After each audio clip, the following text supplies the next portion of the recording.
El millonario seguía su camino sin prisa, hasta que un niño pobre apareció corriendo y gritó: «Tu mamá está viva, la vi en el basurero». El corazón de él casi se detuvo, y lo que vino después dejó todo aún más aterrador. La noche estaba perfecta. El salón principal del Hotel Imperial brillaba con las luces de la enorme araña de cristal colgando justo encima del escenario.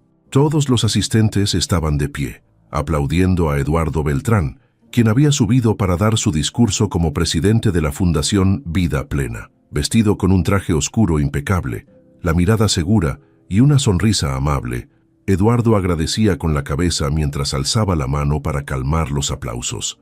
Frente a él, una sala repleta de empresarios, artistas, políticos, figuras conocidas de Ciudad de México. En una de las mesas principales, sentada con las piernas cruzadas y una copa de vino en la mano, Ariana Márquez lo miraba con orgullo, aunque su mirada tenía algo extraño, como si escondiera algo. Eduardo comenzó a hablar, seguro, tranquilo, con esa voz que siempre transmitía confianza. Habló del nuevo hospital infantil que pensaban construir, del apoyo que la fundación le daba a comunidades marginadas, del compromiso que él tenía con el país y con la memoria de su madre, doña Karina Beltrán, a quien todos creían muerta desde hacía más de 8 años. La gente asentía, conmovida. Un par de cámaras de televisión captaban cada gesto, cada palabra. Era el momento perfecto, hasta que todo se rompió. Un niño entró corriendo por el fondo del salón, sucio, despeinado, con los zapatos rotos y la cara llena de tierra. Los guardias no reaccionaron de inmediato porque pensaron que era parte de algún espectáculo. Pero no, nada de eso. El niño llegó corriendo hasta el frente del escenario, empujando a uno de los camareros y gritó con todas sus fuerzas: «Su mamá no está muerta. Yo la vi viva en el basurero de Santa Aurelia. Me dio esto para usted». Los murmullos se volvieron ruido. Un silencio extraño se apoderó de todos al mismo tiempo. Eduardo se quedó paralizado. Parpadeó un par de veces, confundido. Miró al niño, luego al rosario que el pequeño sostenía en la mano. Un rosario viejo, gastado, con una pequeña cruz de madera rota y una piedrita azul pegada con pegamento seco. Eduardo abrió la boca para decir algo, pero no salió ningún sonido. Bajó lentamente del escenario y se acercó al niño. Lo miró a los ojos. Nadie se movía. Se escuchaban solo los zumbidos de las cámaras de los noticieros. «¿De dónde sacaste eso?», preguntó Eduardo, con la voz entrecortada. «Ella me lo dio. Dijo que era suyo, que era de su hijo. Me dijo que usted iba a saber que era de ella porque la piedrita la pegó usted cuando era niño. Dijo que usted se la regaló cuando tenía fiebre». Eduardo sintió un golpe en el estómago. Reconocía ese rosario. No había duda. Era de su madre. Lo había visto colgado junto a su cama durante años. Él mismo había puesto esa piedrita azul cuando tenía como 9 años. Ella no quería que se tirara a la basura. «Las cosas se reparan», le decía. «No se desechan solo porque se rompen». Eduardo tragó saliva. Todo le daba vueltas. Ariana se levantó de su asiento de inmediato y caminó hasta el niño. Su tono cambió por completo. «¿Quién eres tú? ¿Quién te trajo aquí? ¿Qué estás inventando, niño?». Intentó tomarlo del brazo, pero Eduardo se interpuso. «No lo toques», gritó Eduardo más fuerte de lo que esperaba. La gente murmuró de nuevo. Las cámaras enfocaban los rostros tensos de los invitados. Unos comenzaban a grabar con sus celulares. La tensión crecía cada segundo. Ariana lo miró, sorprendida. «Amor, ¿no ves que es un truco? Ese niño puede haber encontrado ese rosario en cualquier lado. Seguro lo sacó de algún mercado. ¿Cómo va a saber que es de tu mamá? Porque es imposible que alguien más sepa lo de la piedrita», dijo Eduardo, mirando el rosario con la mano temblorosa. Mateo, que era como se llamaba el niño, bajó la mirada y luego la alzó otra vez. «Ella está enferma, vive en el basurero. La ayudan unas señoras, pero dice que la fueron a buscar unos hombres y que tiene miedo. Me dijo que si algún día la encontraba sola, me asegurara de encontrarlo a usted. Me dijo que se llama Karina Beltrán y que usted era su hijo». Eduardo sintió que se le doblaban las piernas. Se agarró del respaldo de una silla. Ariana le puso la mano en el hombro, pero él se la quitó de inmediato. Su mirada estaba clavada en el niño. Un niño con la ropa sucia, ojeroso, pero con los ojos sinceros, firmes. No parecía estar mintiendo. Un hombre del equipo de seguridad se acercó al niño y le dijo que no podía estar ahí. Eduardo lo detuvo. «No se lo lleven». Él viene conmigo, dijo Eduardo, aún con la mirada en shock. La gente comenzaba a hablar entre ellos. Algunos se levantaban de las mesas. Unos creían que todo era un acto publicitario. Otros pensaban que el empresario se había vuelto loco. Ariana intentó sonreír como si nada pasara. Eduardo, por favor, esto es una locura. Es un niño callejero. No tiene sentido. Pero Eduardo no le hizo caso. Levantó el rosario frente a sus ojos. Lo miró como si fuera una bomba a punto de estallar. Y en cierto modo lo era. Todo lo que él creía, toda su vida, su historia familiar, todo empezaba a tambalearse por la aparición de un niño desconocido y un objeto que jamás debió volver a sus manos. Volvió a mirar a Mateo. «¿Dónde está? Llévame con ella», dijo. Mateo bajó la cabeza. «Ya no está ahí.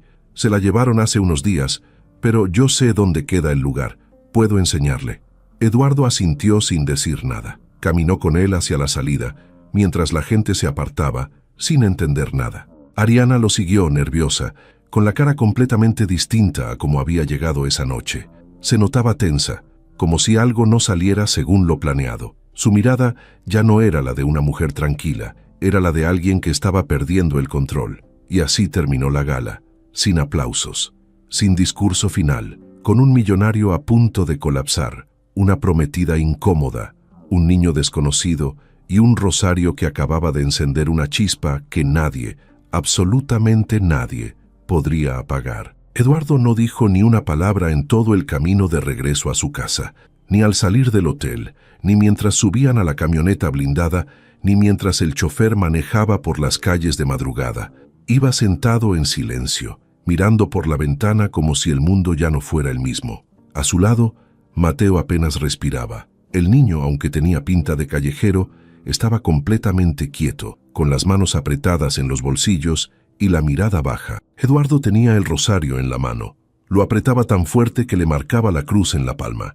No entendía nada, pero al mismo tiempo, algo en su pecho le decía que sí, que era verdad, que ese rosario no podía estar ahí por accidente, que nadie más podía saber lo de la piedrita azul. Cuando llegaron a la casa, Eduardo bajó primero. Ariana venía en otra camioneta, pero apenas vio que él no la esperó, apuró el paso para alcanzarlo. Entraron los tres. Los escoltas cerraron la puerta principal y se quedaron afuera. El silencio dentro de la casa era pesado. Eduardo fue directo a su estudio, sin decirle nada a nadie. Mateo lo siguió despacio. Ariana se quedó en el vestíbulo, mirando hacia arriba como si de pronto todo le incomodara. Esa casa de 3 pisos, llena de mármol, cuadros y trofeos, ya no le parecía tan segura. En el estudio, Eduardo se dejó caer en su sillón de cuero. El rosario seguía en su mano. No podía dejar de mirarlo. En su cabeza aparecían imágenes viejas. Él corriendo por el patio de la vieja casa de Puebla, su madre sentada junto a él cantándole para que se durmiera. Ese día en que se le cayó el rosario y él lo reparó con la piedrita azul que había encontrado en la calle. Tenía como 9 años. Ella se había reído y le dijo que ese detalle lo hacía único, que ahora tenía un pedacito de él para siempre. Mateo se quedó de pie junto a la puerta. No se atrevía a sentarse. Eduardo lo miró por primera vez desde que salieron del evento. No sabía qué decirle. Solo preguntó, «¿Cómo se llama tu mamá?» «No tengo mamá», respondió el niño sin levantar la mirada. «¿Y cómo llegaste a ella?» «Vivía en el basurero. Yo también. A veces iba a buscar comida. Un día la vi, estaba tirada, como enferma. Otros niños decían que estaba loca, que hablaba sola. Pero ella me miró y me pidió ayuda. Me dio un pedazo de pan. Después la vi varios días más. Me hablaba de usted, de cuando usted era niño. Me decía que tenía que buscarlo si algo le pasaba». Eduardo cerró los ojos. Su corazón latía tan fuerte que podía sentirlo en los oídos. Todo en él quería creerle, pero su mente le decía que no podía ser. Su madre estaba muerta. Lo había llorado. Le había dejado flores cada aniversario. Tenía su acta de defunción guardada en la caja fuerte. ¿Cómo podía estar viva? ¿Y si se trataba de una estafa? ¿Un plan para sacarle dinero? Ariana entró de golpe. «¿Ya viste el desastre que armaste? Estás en todos los noticieros, Eduardo. La gente está confundida. Tu imagen se puede venir abajo por un niño que apareció con una historia ridícula». «No es ridícula», respondió él, sin siquiera mirarla. «¿Vas a creerle? Así nomás, a un niño de la calle. Ese rosario no se consigue en un mercado, Ariana. Puede ser una copia. ¿Tú sabes cuántas cosas venden allá afuera? ¿Y si es parte de un plan para sacarte dinero? No puedes dejarte llevar por eso. Tienes mucho que perder. Eduardo se puso de pie. Se acercó a un librero y sacó una llave pequeña. Caminó hasta la pared del fondo, abrió una caja fuerte empotrada y sacó una carpeta negra. La colocó sobre el escritorio. Dentro tenía el acta de defunción de su madre, los papeles del hospital, el certificado médico, todo lo que había guardado por años. Con manos temblorosas comenzó a revisar los documentos, uno por uno. De pronto, algo lo hizo detenerse. La firma del doctor que había certificado la muerte de Karina Beltrán no era la misma que la del informe médico previo. Eduardo los puso uno junto al otro. Eran parecidas, pero no iguales. La segunda parecía forzada, como copiada. Tomó una lupa de su escritorio y observó. Los trazos temblaban. Revisó otro papel. El horario de la muerte era diferente en dos documentos. Uno decía 5:32 AM. El otro decía 6:47 AM. Detalles pequeños, pero suficientes para despertar dudas. Eduardo apretó los labios. Comenzaba a ver una grieta. ¿Quién firmó estos papeles?, preguntó en voz baja como si hablara consigo mismo. Ariana intentó acercarse, pero él se lo impidió con una mano. No quiero que toques nada. Ella lo miró con cara de ofendida, pero no dijo nada. Eduardo se volvió hacia Mateo. ¿Tú viste cuando se la llevaron? No, solo vi que ya no estaba.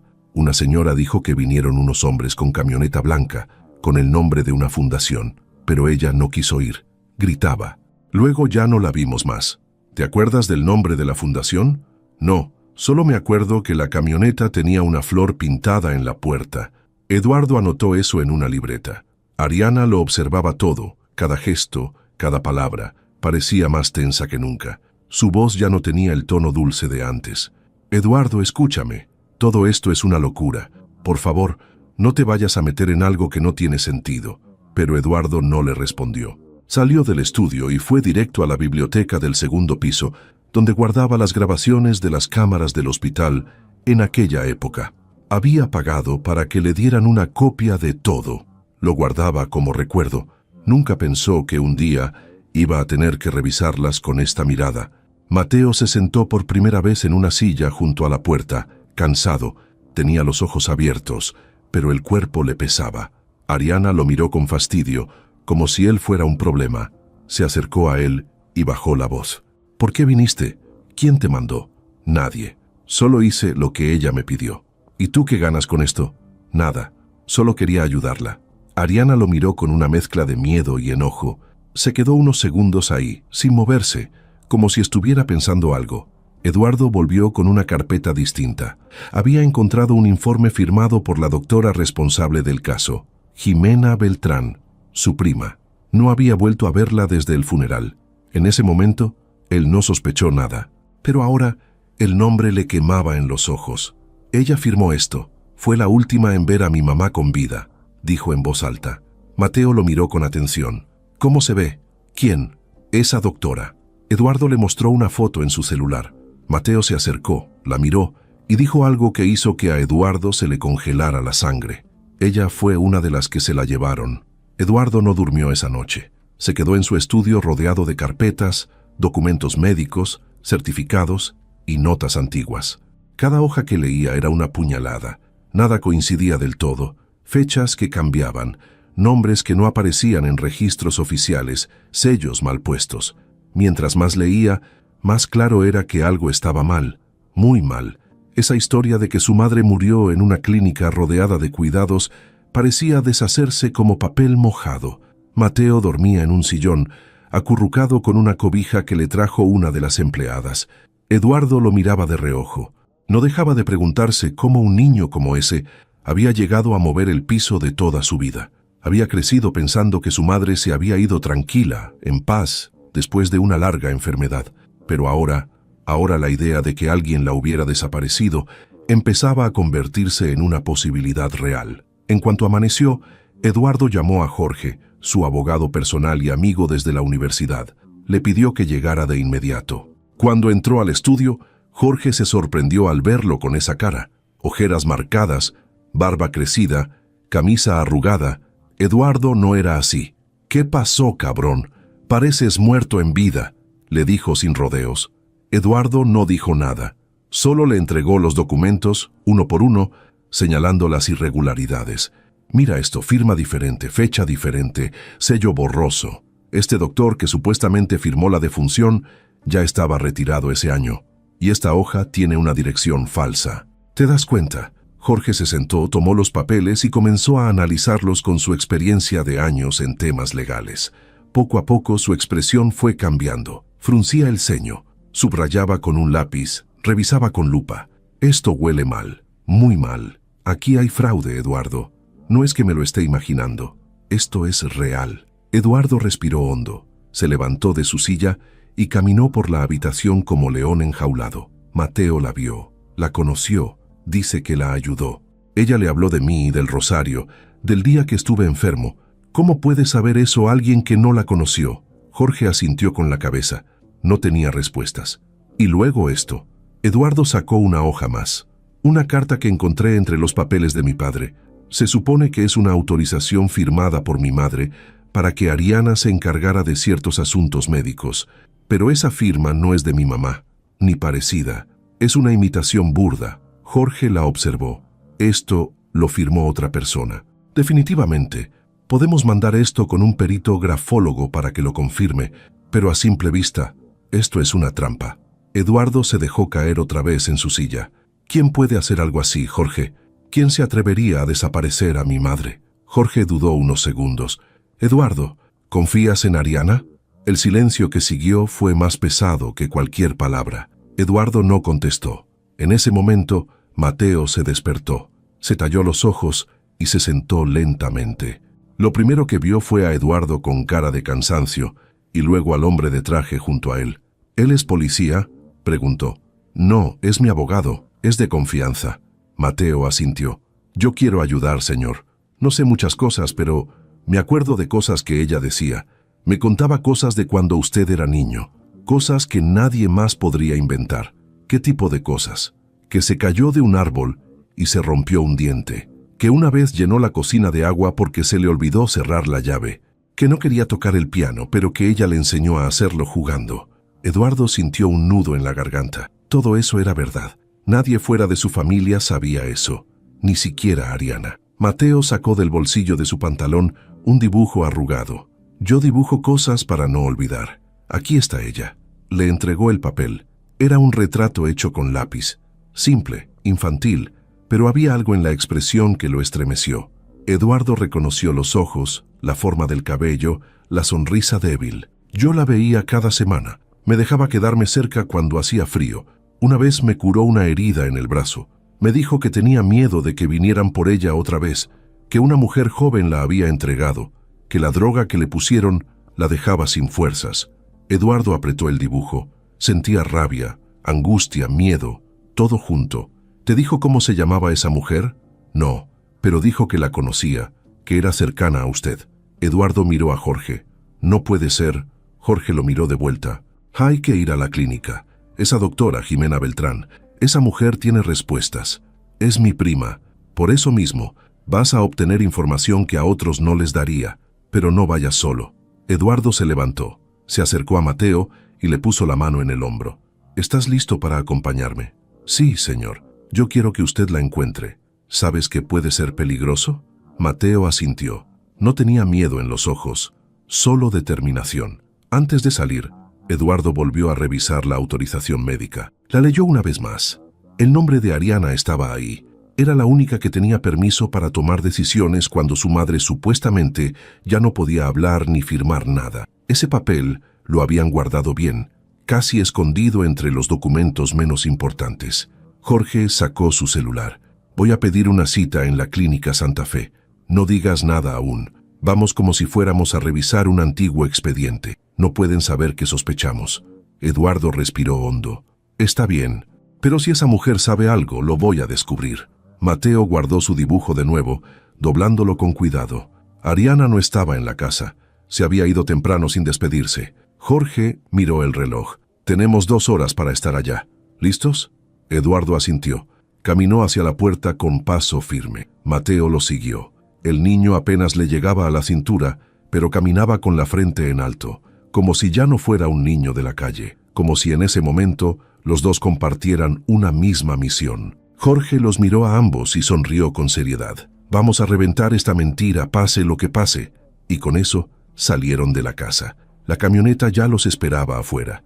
Eduardo no sabía lo que iba a encontrar en la clínica, pero algo dentro de él ya no le permitía seguir con dudas. Iba a llegar hasta el fondo, con o sin ayuda, porque si su madre seguía viva, entonces alguien la quería muerta por segunda vez. La camioneta se detuvo frente a la Clínica Santa Fe poco antes del mediodía. Eduardo bajó primero. Llevaba gafas oscuras, el rostro tenso y una carpeta bajo el brazo. Mateo bajó después, con ropa limpia y una gorra que apenas le tapaba el pelo despeinado. Jorge se quedó atrás unos segundos, hablando por teléfono con alguien de su despacho. El edificio se veía igual que hace 8 años. Fachada blanca, cristales oscuros, jardineras con flores bien cuidadas y un par de guardias en la entrada. Desde afuera, parecía un lugar confiable, profesional, pero algo en la forma en que se abrían las puertas automáticas ya no le inspiraba lo mismo a Eduardo. Al entrar, el aire frío del lobby los envolvió de inmediato. El lugar estaba casi vacío. Una recepcionista de uniforme blanco los recibió con una sonrisa que desapareció apenas Eduardo se quitó los lentes. «¿El señor Beltrán?», dijo sorprendida. «Sí, quiero hablar con la doctora Jimena Beltrán. Es urgente». La mujer dudó unos segundos. «¿Tiene cita?». «No, pero estoy seguro que querrá recibirme». Mateo se quedó a su lado, mirando todo. Las paredes eran lisas, con cuadros modernos y colores fríos. Olor a desinfectante, luces blancas, silencio absoluto. Jorge se acercó rápido y mostró una tarjeta. «Solo será un momento. Venimos a revisar un expediente antiguo, parte de una auditoría». La recepcionista se puso nerviosa. Marcó un número interno. Habló en voz baja.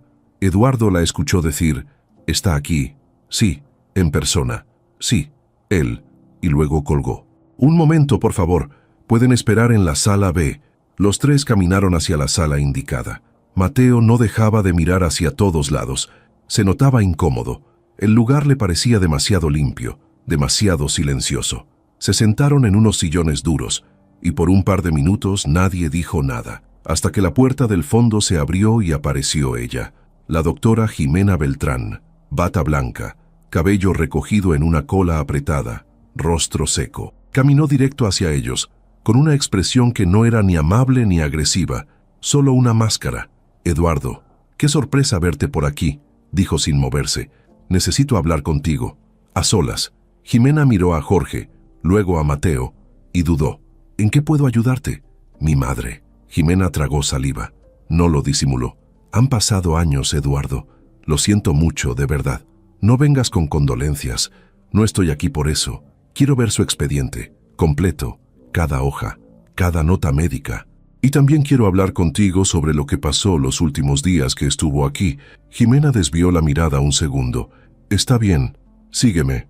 Mateo se levantó también, pero Eduardo le dijo que esperara con Jorge. No tardamos. Siguió a su prima por un pasillo largo, hasta una oficina pequeña con paredes llenas de archivos.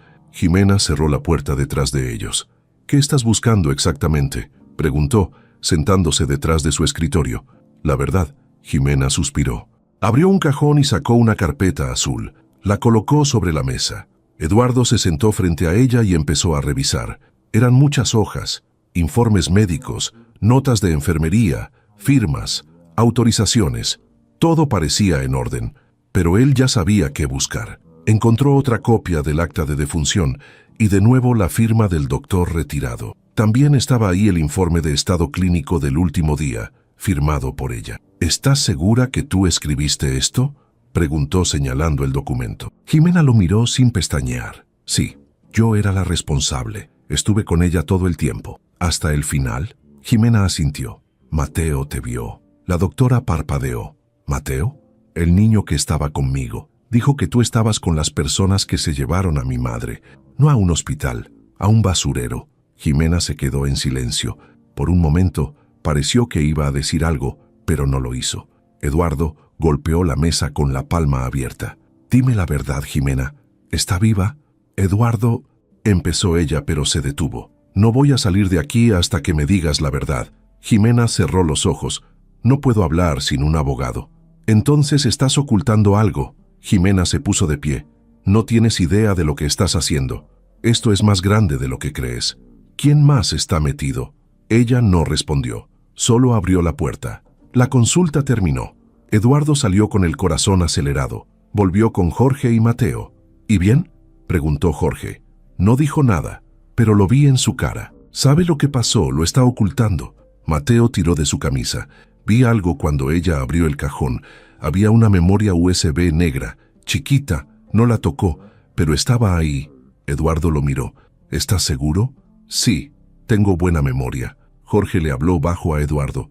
Podemos conseguirla, no hoy, pero tengo alguien que puede ayudarnos. Dame 2 días. Eduardo asintió. Hazlo, cueste lo que cueste. Salieron de la clínica sin volver la vista atrás. Nadie los despidió. La recepcionista fingió una sonrisa falsa y evitó mirarlos a los ojos. Todo el lugar se sentía como una jaula blanca, silenciosa, pulcra, pero llena de secretos. En el camino de regreso, Eduardo no dijo nada. Mateo se quedó dormido otra vez. Jorge hablaba por teléfono, organizando lo necesario para acceder a esa oficina de forma discreta.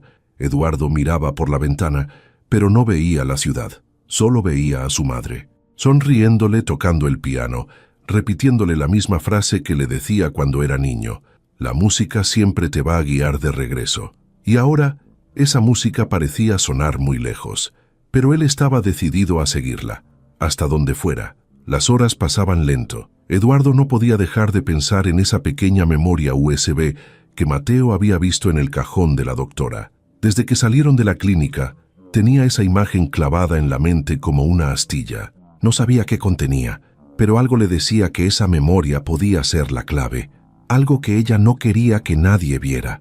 Algo que podría explicar por qué su madre había terminado en un basurero y no en una tumba. Jorge cumplió lo que prometió. En menos de 2 días ya tenía todo planeado. Uno de sus contactos, un técnico que había trabajado para empresas de seguridad privada, le debía un favor. El hombre era experto en accesos silenciosos. No era un ladrón, pero sabía entrar, revisar y salir sin dejar huella. Su nombre era Elías, un tipo de barba cerrada, lentes gruesos y mirada directa. No preguntó mucho, solo dijo, si está ahí, la voy a sacar. El plan era sencillo, pero arriesgado. Jimena no trabajaba en la clínica todos los días.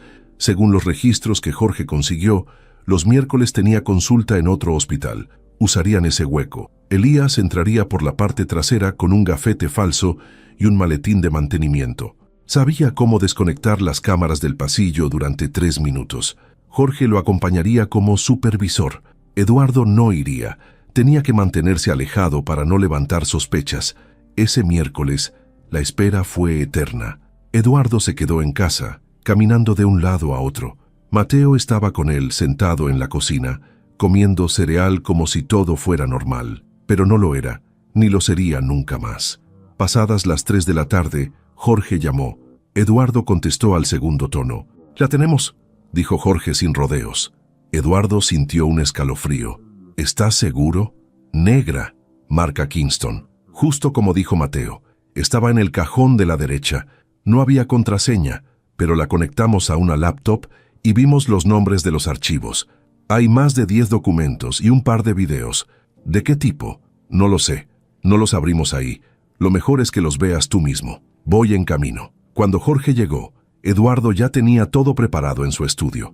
Cerró las cortinas, apagó las luces y conectó el USB a su computadora personal. Mateo se sentó en una esquina, en silencio, sin interrumpir. Jorge cruzó los brazos y se quedó de pie. Nadie respiraba fuerte. Nadie quería perderse nada.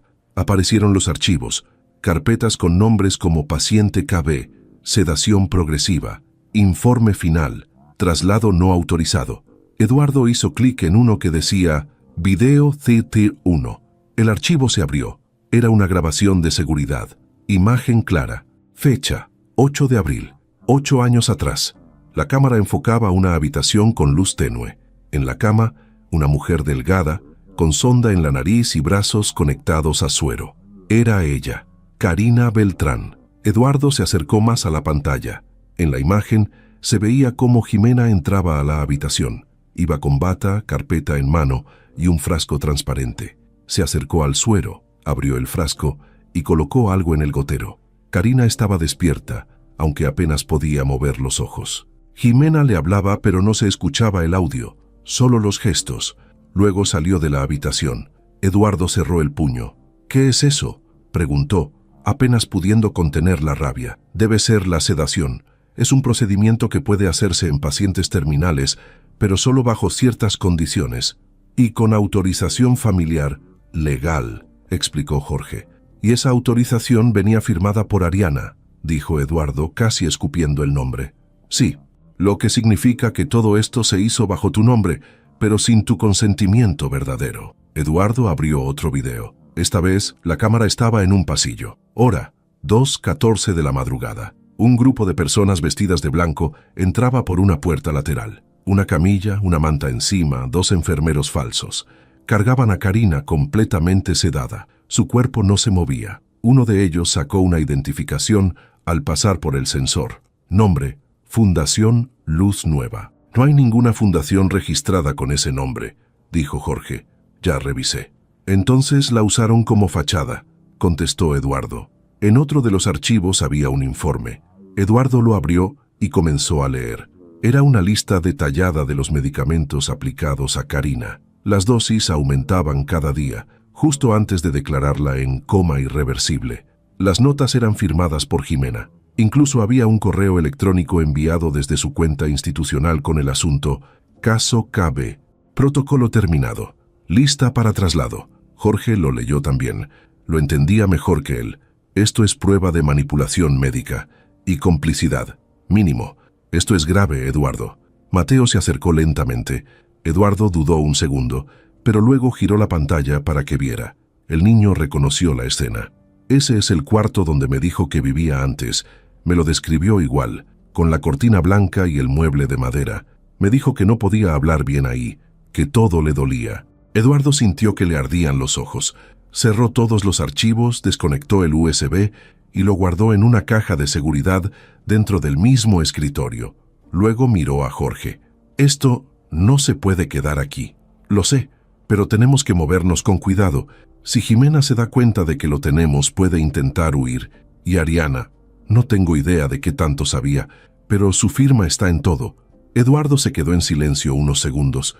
Luego levantó la vista. Ariana no solo sabía, Ariana lo planeó. Jorge lo miró con cara seria.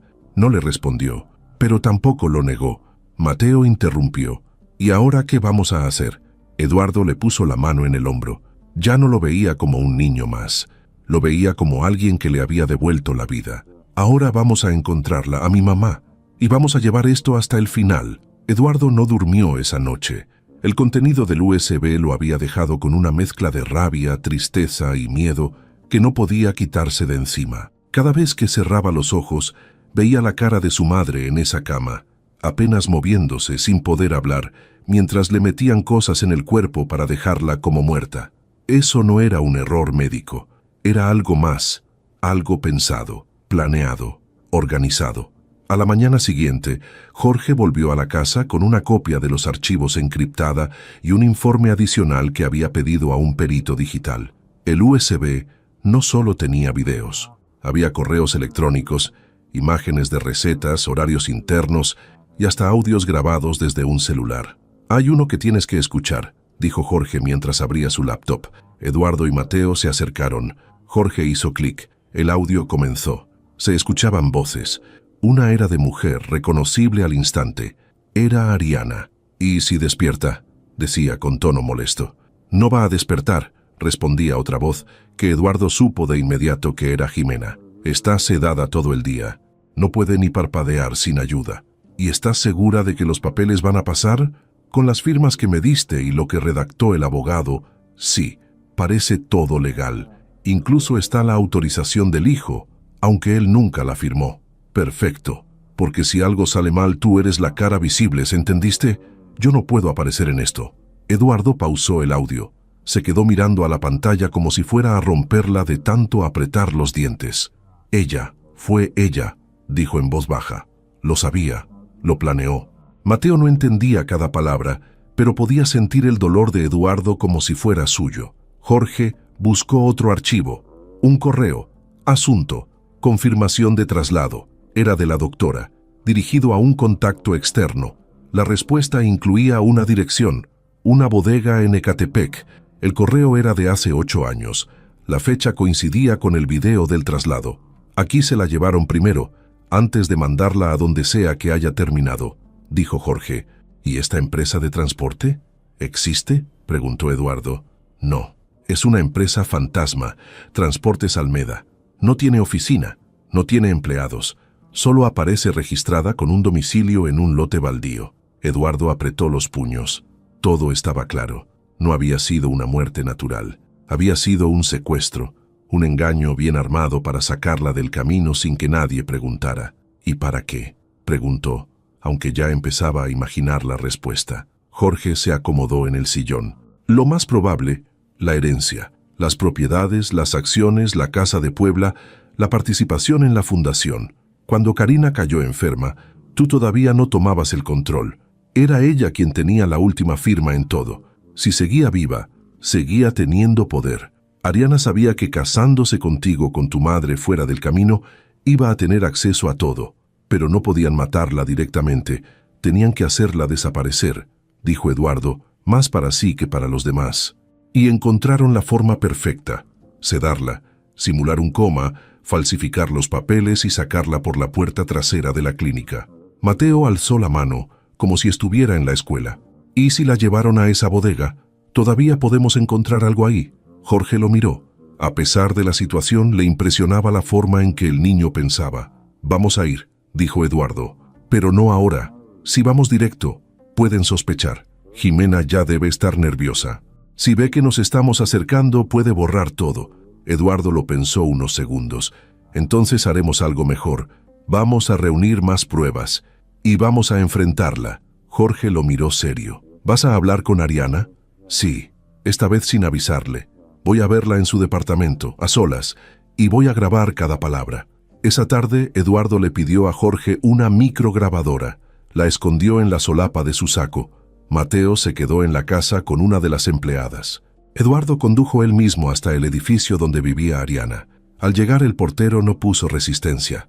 Todos lo conocían ahí. Subió en el elevador con el estómago revuelto. Ariana abrió la puerta con una sonrisa fingida. Vestía un conjunto elegante, el maquillaje perfecto como siempre. «Amor, qué sorpresa», dijo. Eduardo entró sin saludar. Caminó directo a la sala. Ariana lo siguió, nerviosa. «¿Estás bien? ¿Por qué no avisaste?» Eduardo se sentó. La miró fijo. «Necesito que me digas la verdad». «¿De qué hablas? ¿De mi mamá?» La cara de Ariana cambió de inmediato. «Eduardo, ya hablamos de eso. Es una locura». «¿Seguro?»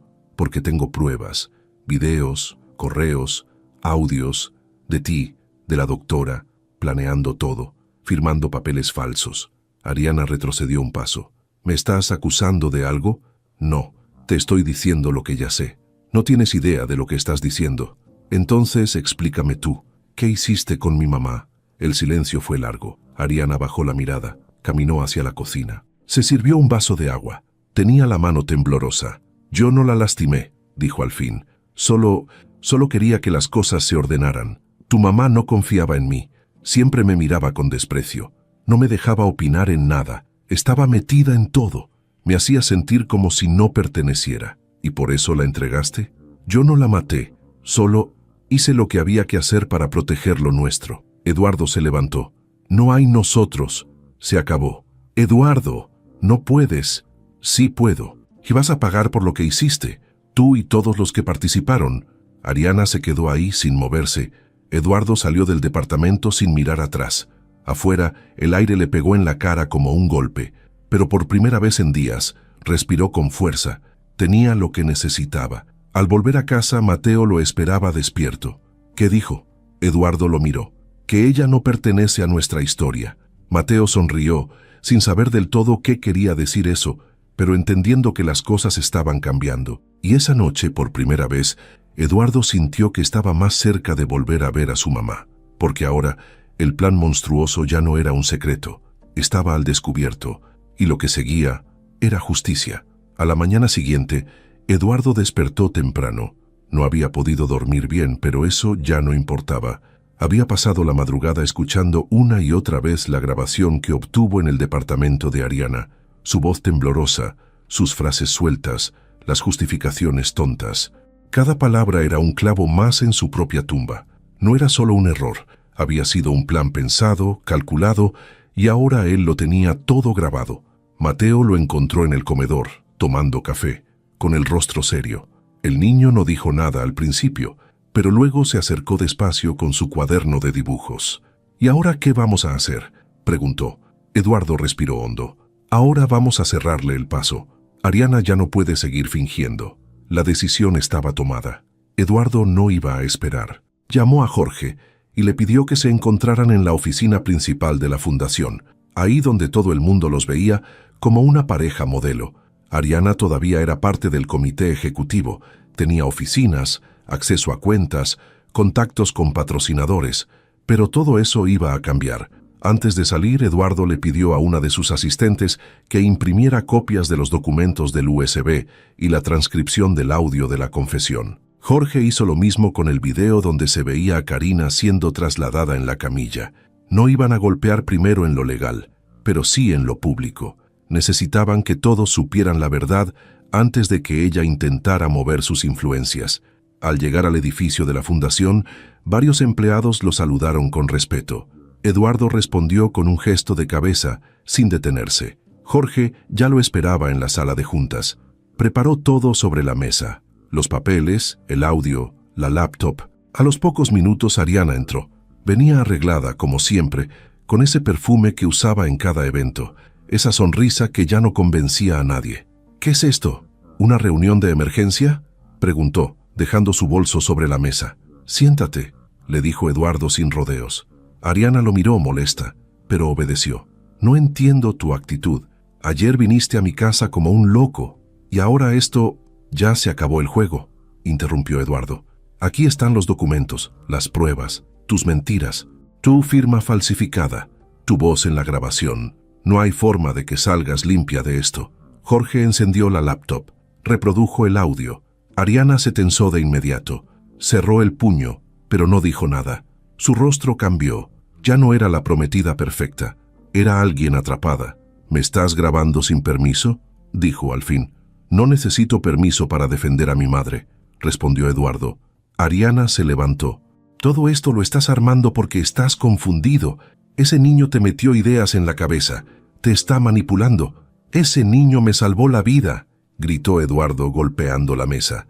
Él me dijo la verdad que tú me escondiste. ¿Y ahora qué? ¿Vas a ir con la policía? ¿Vas a arruinar tu imagen solo por una vieja enferma que ni siquiera sabe quién eres? Eduardo sintió que algo dentro de él se quebraba. No me hables así de mi madre. No te lo voy a permitir.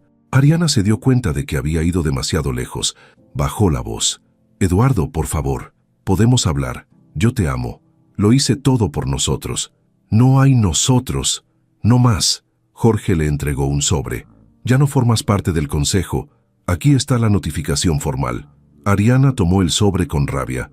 ¿Así me pagas? ¿Después de todo lo que hice por ti? Después de lo que hiciste contra mí es lo mínimo, respondió Eduardo. Ariana salió de la sala como una furia. Nadie en la oficina dijo una sola palabra. Todos sabían que algo grave había pasado. Las puertas del elevador se cerraron tras ella y con eso terminó su historia dentro de la fundación. De regreso en la casa, Eduardo encontró a Mateo en el jardín, jugando con un perrito que uno de los empleados había traído para animarlo. El niño se acercó en cuanto lo vio. ¿Y? ¿Ya no va a molestarnos? No, respondió Eduardo. Pero ahora viene lo más difícil, encontrar a tu abuela. Mateo sonrió. Ya la llamaba así. Tu abuela. Jorge se quedó conversando con Eduardo en el estudio. Todavía falta. Jimena no se va a quedar quieta. En cuanto se entere que Ariana cayó, va a buscar su salida. ¿Y la bodega en Ecatepec? ¿Ya tenemos algo más? Sí. Mi contacto encontró un registro de entrega. Alguien firmó como coordinador externo. Nombre, Salvador Castañeda. ¿Lo conoces? No, pero vamos a buscarlo. Jorge se fue a organizar eso. Eduardo subió al cuarto de su madre, el que nunca había cambiado desde que ella murió. Todo seguía igual. La cama bien tendida, los libros ordenados, la foto de ambos sobre el buró. Se sentó en la orilla de la cama y respiró profundo. «Ya casi, mamá», dijo en voz baja. «Ya casi te encuentro». Esa noche, Ariana empacó algunas cosas y se fue de su departamento. Le pidió ayuda a un viejo contacto político, pero todos empezaban a cerrarle la puerta. El escándalo era cuestión de días, y ella lo sabía. Mientras tanto, Eduardo y Mateo seguían en movimiento, preparando lo siguiente, lo más importante, porque las mentiras de Ariana ya habían caído, y ahora era momento de empezar a buscar a quienes se la llevaron, porque Karina estaba viva, y alguien tenía que pagar por todo. La tarde estaba nublada cuando Jorge llamó a Eduardo para decirle que habían encontrado algo nuevo. Se habían enfocado en revisar las cámaras antiguas de la clínica, más allá de los videos que ya tenían del USB. Había una copia guardada en los servidores del hospital que no se había borrado, y un contacto de Jorge había logrado acceder a ellas usando una orden discreta que uno de sus amigos jueces firmó como parte de una investigación privada. Cuando Eduardo llegó a la oficina de Jorge, se notaba cansado pero con los ojos fijos en la pantalla. Jorge lo recibió con una expresión seria, sin perder el tiempo. «Mira esto», dijo girando la laptop hacia él. Era un video de la entrada trasera de la Clínica Santa Fe. Fecha: la madrugada del día en que supuestamente Karina Beltrán había muerto. Hora: 2:41 am. La imagen mostraba una camioneta entrando por una reja lateral. Era una camioneta gris, sin logotipos visibles, pero lo suficientemente clara como para distinguir su forma: cuadrada, vieja, sin placas delanteras. Del vehículo bajaron dos hombres con batas blancas falsas. Traían una camilla cubierta. Subieron por una rampa que daba directo al área de servicio. No hablaban, no miraban a las cámaras. Uno de ellos llevaba un gafete colgando, pero la imagen no tenía resolución suficiente para leer el nombre. La camioneta permaneció encendida. Eduardo se acercó más a la pantalla. «Detén ahí», dijo. Jorge pausó la imagen justo cuando los hombres estaban entrando por la puerta. «¿Qué ves?», preguntó. Eduardo miraba fijamente la puerta tras ellos. «La cámara alcanzó a tomar parte de la matrícula trasera», dijo señalando una esquina. «Solo se ve una parte, pero es algo». Jorge amplió la imagen. Apenas se alcanzaban a ver 3 letras: XPH. Luego una mancha. Eduardo las anotó en una libreta. «No es mucho, pero puede servir». «¿Y el modelo?» «Chevrolet Express, año 2009 o 2010», respondió Jorge. «Color gris plomo. Ya le pasé esta información a mi contacto en el registro de transporte. Están cruzando datos». Mateo entró en ese momento con una bolsa de pan dulce y 2 jugos. Los dejó en la mesa sin decir nada. Se notaba que ya se había acostumbrado a esos momentos en los que todo el ambiente se llenaba de tensión. «¿Otra vez la camioneta?», preguntó. «Sí», dijo Eduardo sin quitar la vista de la pantalla. «Yo la vi, cerca del basurero. Una vez me escondí porque pensé que venían por mí». «¿Estás seguro que era la misma?». «Sí, no tengo duda. Me acuerdo por los espejos. Uno estaba roto y el otro lo tenía colgando, y la parte de atrás estaba abollada. Era igualita». Eduardo y Jorge se miraron. Ese dato no aparecía en el video, pero el niño lo había notado en la vida real. «¿Cuándo fue eso?». «Hace como una semana antes de que me encontrara a la señora Karina por primera vez. La camioneta se quedó estacionada un rato. Luego se fue. Nadie bajó». Eduardo se acercó a Mateo. «¿Te acuerdas de alguien que haya hablado con los hombres de esa camioneta?». «No». «Pero después de que se la llevaron, una señora del basurero dijo que eran de una fundación, que habían ido por otras personas antes, que prometían ayudarlos, pero que muchos ya no volvían». Jorge anotó todo. «Vamos a ir al basurero», dijo Eduardo de inmediato. «¿Ahora?». «Sí. Si esa camioneta pasó por allá, alguien tiene que saber más». Salieron de inmediato. La camioneta de seguridad los llevó hasta Santa Aurelia, un barrio a las afueras de la ciudad, cerca de una zona industrial. El basurero estaba en una colina, y desde lejos se veía la columna de humo constante que salía de un rincón donde quemaban lo que no servía. Mateo guiaba con precisión. Sabía exactamente dónde había vivido, dónde encontró por primera vez a Karina y dónde solía esconderse.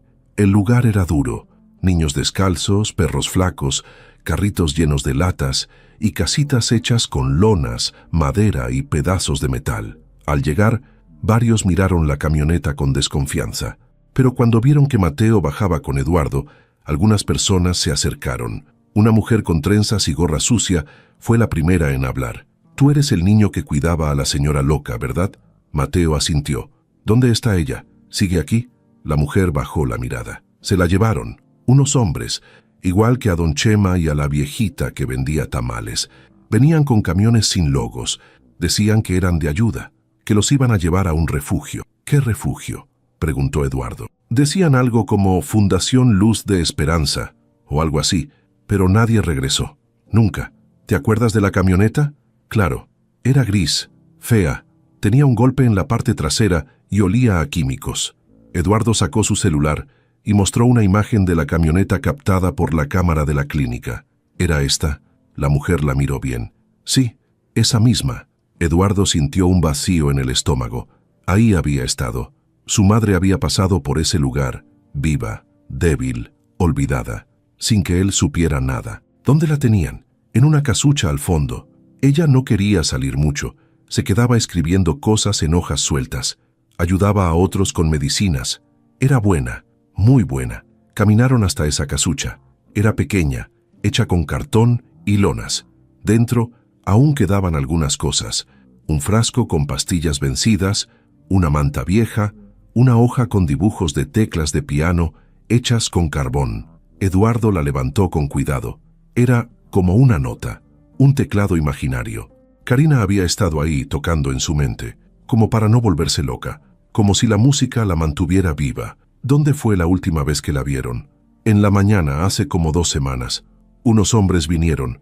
Se la llevaron con cuidado, pero ella lloraba. No quería irse. Decían que la llevarían a un lugar limpio. Le prometieron comida, cama, pero se la llevaron como si cargaran algo muerto. ¿Sabes a dónde? No, pero escuché que uno de ellos dijo, Ecatepec. Eduardo se levantó. Vamos allá. El calor en Santa Aurelia era pesado, pegajoso. El aire olía a quemado, a comida vieja y a plástico derretido. Eduardo caminaba detrás de Mateo, esquivando charcos de agua sucia, cables colgando y montones de basura apilada por todos lados. Jorge venía detrás de ellos, con el celular en la mano, grabando detalles con disimulo, como si ya supiera que todo lo que estaban viendo podía servir como evidencia. La señora de las trenzas, la misma que había hablado con ellos antes, iba adelante guiándolos. Se llamaba Eulalia, pero todos ahí la conocían como la tía. Era la que curaba raspones, la que repartía arroz cuando había de sobra, la que cuidaba a los niños cuando las mamás salían a buscar cartón. «Aquí es», dijo señalando una parte del terreno más alta, justo detrás de una barda rota. Aquí se quedaba la señora. Eduardo subió con cuidado. El lugar estaba lleno de restos de metal, colchones destruidos y una estructura hecha con palos de madera y lonas azules. Por dentro, la casucha tenía una colchoneta vieja, un banco roto y una caja de zapatos con cosas adentro. Mateo se metió primero y sacó con cuidado la caja. Esta era de ella. No dejaba que nadie la tocara. Eduardo se agachó junto al niño y vio el contenido. Había una libreta con hojas sueltas, una bolsa de plástico con pastillas caducadas, una foto arrugada de un piano y una carta escrita con pluma azul. La tomó con las manos temblorosas. Era la letra de su madre. «Eduardo, no sé si un día leas esto. No sé si estoy viva, si aún tengo tiempo, si me volverás a ver. Si lo haces, recuerda que no me rendí. Solo me quitaron la voz, me quitaron la libertad, pero no pudieron quitarme el amor que siento por ti. Eso no se borra. Nunca». Eduardo apretó la hoja contra su pecho. Mateo bajó la cabeza. Jorge no dijo nada. El silencio se volvió más fuerte que el ruido de los carros lejanos o de los perros ladrando. «¿Esto es suficiente para denunciar?», preguntó Eduardo, sin despegar la vista de la carta. Esto es oro puro, pero necesitamos ubicarla. Con esto ya no es solo sospecha, es prueba viva. Ella estuvo aquí, viva, consciente». Eulalia regresó con un termo de agua. Cuando se la llevaron me dijo que si volvía alguien preguntando por ella, les diera eso. Sacó una pequeña hoja de papel enrollada como un tubito. Dijo que lo escondiera bien. Lo guardé bajo una piedra, por si acaso. Eduardo lo tomó. Era una nota escrita rápido, casi ilegible. «Refugio San Gabriel, montaña. Hombres mienten. No confíes en nadie. Ayuda». Jorge anotó todo. «Esto es una pista clave. San Gabriel. En zona montañosa. Eso puede ser en Hidalgo. Hay varios lugares con ese nombre. Voy a cruzarlo con mapas y rutas de transporte clandestinas. Eduardo miró a Eulalia. ¿Tú la viste el último día? Sí, temprano. Ella me pidió pan y un poco de agua. Estaba débil, pero aún se ponía a hablar con los niños. Les contaba cuentos. Les enseñaba a tocar con los dedos sobre la mesa, como si fuera un piano invisible. Era buena. De esas personas que no se quejan, solo ayudan. ¿Y los hombres que vinieron? ¿Cómo eran? Traían uniforme blanco, pero ninguno hablaba como doctor. Uno de ellos tenía un tatuaje en el cuello, una cruz con unas letras. El otro llevaba una cadena gruesa. Parecían más choferes que médicos. Mateo intervino. Uno de ellos me quiso dar dulces para que me fuera. Yo no los acepté. Eduardo sintió otra vez ese nudo en el pecho. Todo había estado ahí, a la vista, pero nadie lo notó. Nadie hizo nada. ¿Y nadie más los ha vuelto a ver? No. Pero hubo una vez que alguien vio esa misma camioneta cerca de la zona industrial de Ecatepec. Dicen que hay bodegas abandonadas por allá, donde meten a la gente antes de moverla a otro lugar. Eduardo se puso de pie. ¿Puedes llevarnos? Eulalia dudó.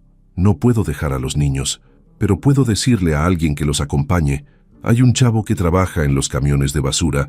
A veces ve cosas, lo conocen como el guarumo. Mateo soltó una sonrisa. Yo lo conozco. Me dio una vez una caja llena de pan duro. Media hora después, un hombre delgado, con gorra roja y olor a diésel, llegó al punto de encuentro. Apenas saludó. Fue directo al grano. «Ustedes andan buscando a la señora que se llevaron, ¿verdad?» Eduardo asintió. «Yo vi cuando la subieron. Estaba llorando, pero no gritaba. Solo apretaba algo en la mano. Creo que era un rosario. ¿Y a dónde se la llevaron? No sé exacto. Pero la camioneta se fue hacia la zona de las rieleras, donde están las bodegas viejas. Yo he visto cosas raras ahí. Gente entrando y saliendo sin maletas, pero con caras de susto». Jorge sacó una libreta y apuntó todo. «¿Puedes llevarnos?», preguntó Eduardo. «Sí, pero con cuidado. Eso está pesado. No es zona segura». Volvieron a la camioneta. El guarumo los guió por calles secundarias, hasta llegar a una zona con fábricas abandonadas. Techos caídos, bardas con grafitis, ratas corriendo entre charcos de agua negra. Eduardo bajó y miró a su alrededor. Había un silencio raro, como si todos se hubieran ido y solo quedaran los fantasmas. Mateo se bajó también. «Yo vi esa bodega antes», dijo señalando una con portón rojo. Ahí estaba la camioneta. Jorge se acercó con cuidado. Escucharon voces dentro. Eduardo hizo una seña para que no se acercaran más. Se pegaron a la pared. Eran dos hombres hablando. «Ya se la llevaron al refugio. Allá van a decidir qué hacen con ella. ¿Y si el viejo la encuentra? No va a llegar. Está lejos. No hay señal. Nadie sube ahí sin guía. Además no va solo. Va con el niño ese». Eduardo cerró los ojos. Ya sabían de ellos. Ya los tenían en la mira. Mateo le apretó la mano. «Tenemos que llegar antes». Eduardo asintió. «Vamos por ella, sea donde sea». Eduardo no quería perder más tiempo. Después de escuchar a los dos tipos hablar dentro de la bodega, supo que no podía quedarse ahí parado esperando a que todo se resolviera solo. Habían dicho claramente que a su madre ya se la habían llevado, que estaba en un refugio, en un lugar lejos, escondido y que era difícil llegar. Eso le confirmaba dos cosas. Uno, que su mamá seguía viva, y dos, que alguien todavía la tenía encerrada como si fuera un objeto. Volvieron a la camioneta sin que los vieran. Jorge manejaba. Eduardo iba en el asiento del copiloto, apretando los dientes, mientras Mateo y el guarumo iban atrás, en silencio. El olor a gasolina y basura aún pegado en la ropa, pero nadie decía nada. Solo querían llegar y pensar con claridad. De regreso en la casa, Jorge conectó su laptop a la televisión del estudio y empezó a buscar todo lo que pudiera tener relación con Fundación Luz Nueva y Refugio San Gabriel. Esos eran los dos nombres que habían salido en las conversaciones, en las notas, en las pistas que su mamá había dejado atrás. «Aquí hay algo», dijo Jorge después de una hora, revisando páginas con nombres similares. Fundación Luz Nueva aparece como organización sin fines de lucro, registrada hace 10 años, pero no tiene actividades públicas, no tiene dirección exacta, no tiene teléfono, solo un correo electrónico que nadie responde. Eduardo se cruzó de brazos. ¿Quién firmó los papeles de registro? «Aquí está, Salvador Castañeda». Mateo levantó la cabeza. Ese nombre lo escuché en el basurero. Un tipo dijo que ese era el jefe de los que venían por la gente. Eduardo se acercó a la pantalla. ¿Qué hay algo más? ¿Fotos? ¿Algún dato de ese tal Salvador? Solo un CURP viejo y una dirección que ya no existe. Esto es fachada. Esta fundación no ayuda a nadie. Solo la usan para mover personas. ¿Como una red? Exacto. Dicen que rescatan, pero nadie regresa. Nadie ve a dónde se los llevan. Y el nombre cambia según el estado. En otro registro de Hidalgo aparece como Hogar San Gabriel. Mismo patrón, mismo fundador. Mateo miró al piso. Ella no quería irse. Lo dijo, que no confiaba en ellos. Eduardo lo miró con seriedad. Y tú hiciste bien en quedarte. Tú me trajiste hasta aquí. Jorge siguió buscando hasta encontrar algo más. Una foto antigua de un evento de beneficencia en Pachuca. En la imagen aparecía un grupo de personas con uniformes blancos y al centro un hombre con traje gris y lentes oscuros. Ese debe ser Salvador, dijo Jorge. Míralo bien. ¿Lo reconoces? Mateo se acercó, entornó los ojos y asintió. Él iba manejando la camioneta. Eduardo tomó una captura de pantalla. ¿Dónde fue ese evento? Aquí dice Colonia Santa María, cerca de la carretera a Real del Monte. Entonces ahí empieza la búsqueda. Jorge contactó a uno de sus amigos en Hidalgo, un periodista de investigación que llevaba tiempo tras la pista de fundaciones fantasmas que ofrecían ayuda en pueblos, pero que desaparecían gente. El tipo, un tal Marco León, accedió a reunirse con ellos en cuanto llegaran. Nos vemos mañana a primera hora en una gasolinera cerca del kilómetro 36, dijo Jorge. Él conoce la zona y ha estado siguiendo casos similares. Esa noche, Eduardo no pudo dormir. Caminaba de un lado a otro, repasando todo lo que había pasado. La imagen de su madre encerrada en algún lugar desconocido lo tenía al borde, y aunque ya estaban más cerca, también sabía que estaban pisando terreno peligroso. Al amanecer, salieron hacia Hidalgo. Mateo iba con ellos. Aunque Jorge insistió en dejarlo con alguien, Eduardo fue claro. No, él empezó esto conmigo. Que va a estar cuando todo termine. La carretera era larga, llena de curvas y neblina. Subían por los caminos de la sierra, dejando atrás la ciudad. Cuando llegaron a la gasolinera, Marco León ya los esperaba. Era un hombre delgado, con barba sin afeitar, lentes de sol y una mochila colgada al hombro. ¿Tú eres el hijo de Karina Beltrán?, preguntó al verlo. Sí, he estado siguiendo este caso desde hace años. Lo de tu mamá no fue un caso aislado. He encontrado al menos 5 personas más que murieron en clínicas privadas, pero que fueron trasladadas en condiciones sospechosas. Algunos nunca aparecieron. Otros fueron encontrados vagando sin memoria. Todos relacionados con esta red. ¿Y sabes dónde está el refugio? Hay un sitio cerca del Cerro de los Venados. No aparece en los mapas. Solo lo conocen los locales. Se llama San Gabriel, pero no es un refugio. Es una casa vieja, cercada, con hombres armados. Dicen que ahí llevan a los inservibles. ¿Inservibles?, preguntó Eduardo apretando los dientes. Así los llaman. Gente que no tiene familia, que nadie busca. Usan sus datos, sus nombres, sus cuerpos. Algunos terminan en clínicas ilegales, otros en trabajos forzados. Mateo lo miró con los ojos abiertos de par en par. ¿Y si mi abuela está ahí? Si está, la vamos a sacar, pero tienen que ir preparados. No van a dejar que entren así nada más. Eduardo se volvió a Jorge. Dame 2 horas. Vamos por lo necesario. Chalecos, linternas, equipo, y después directo a San Gabriel. Marco les entregó un mapa dibujado a mano, con marcas de caminos ocultos, rutas secundarias, puntos ciegos de vigilancia. En este mundo, la única forma de entrar es que parezcas parte de ellos. Eduardo cerró el mapa, lo guardó en su chamarra y miró hacia el cerro. La niebla cubría la cima, pero ya no importaba. Su madre estaba ahí, lo sabía, y no se iba a detener hasta que la tuviera de vuelta. El camino hacia San Gabriel era de tierra suelta, piedras grandes, lodo seco y curvas sin aviso. Marco León manejaba al frente en una camioneta vieja que conocía el terreno mejor que cualquier GPS. Detrás venía Jorge, con Eduardo en el asiento del copiloto y Mateo atrás con los ojos bien abiertos, mirando todo como si supiera que cada árbol podía esconder algo peligroso. Habían salido sin decir nada a nadie. Solo Marco sabía el rumbo exacto. La zona no aparecía en los mapas oficiales. Las señales de celular desaparecieron a los 15 minutos de dejar la carretera principal. Eduardo revisó su reloj varias veces, como si el tiempo se le fuera por las manos. Cada minuto podía significar algo. Cada minuto podía alejarlo más o acercarlo a su mamá. ¿Falta mucho?, preguntó de pronto. Marco, por el radio, respondió seco. 20 minutos más. Después se acaba el camino. Lo demás es a pie. Cuando se detuvieron estaban en una especie de claro, rodeado de árboles altos y pasto crecido. A lo lejos, apenas se alcanzaba a ver una estructura gris, oculta entre la neblina y la vegetación. No era un refugio. No se veía como un lugar de ayuda. Era más bien una especie de bodega con muros altos, sin ventanas visibles. Alrededor, cercas oxidadas, perros sueltos y 2 torres improvisadas hechas con madera. Marco bajó primero. Esa es la entrada. Solo hay un portón. Siempre hay mínimo 2 hombres armados, pero por atrás hay una parte rota en la malla. Nos meteremos por ahí. Jorge sacó de la cajuela un par de mochilas con linternas pequeñas, un radio de corto alcance y chalecos delgados con protección de Kevlar.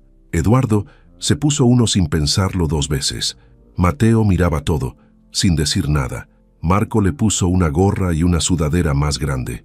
Tú te quedas entre Jorge y yo, no te separes. ¿Entendido? Mateo asintió. Caminaron en silencio. Cada paso era lento, cuidadoso. El suelo crujía con ramas secas y los mosquitos no dejaban de volarles cerca de la cara. Al llegar a la parte trasera, Marco se agachó entre unos arbustos y les hizo una seña. La malla estaba rota, justo como había dicho. Uno por uno fueron entrando. Eduardo fue el último. Estaban dentro. Frente a ellos la bodega se alzaba como un bloque gris, sin ventanas, sin luces por fuera, pero dentro se escuchaban ruidos, voces. «Escuchen», susurró Marco. Eduardo afinó el oído. Eran 2 hombres hablando. Estaban muy cerca, tal vez a unos metros, detrás de una de las paredes metálicas. «Esa señora no va a aguantar mucho. Ya está hablando sola otra vez», dijo uno. «Pues que aguante. Nos dijeron que la tienen que mantener viva. No es cualquier vieja», respondió el otro. «¿Y qué hacemos si se nos muere aquí? No se va a morir. Ya la van a venir a recoger. Y nos vamos a olvidar de esta historia». Eduardo cerró los ojos por un segundo. Era su madre. Estaba ahí, cerca. Y no era solo una sospecha. Estaban hablando de ella como si fuera una carga, como si no fuera una persona. Eso lo llenó de rabia, pero también de fuerza. «Tenemos que entrar», dijo bajito sin pensarlo. «Espera», dijo Jorge. «No podemos arriesgarnos sin saber cuántos hay». Marco sacó un pequeño espejo con mango, como los que usan los mecánicos. Lo metió por un hueco en la pared y lo giró despacio. «Veo 3 tipos. Uno sentado con un arma, el otro caminando, y el tercero revisando papeles. Al fondo hay una reja interna. Detrás parece haber varias personas, en el suelo, como si estuvieran dormidas o inconscientes». Mateo se asomó un poco. Ella hacía eso.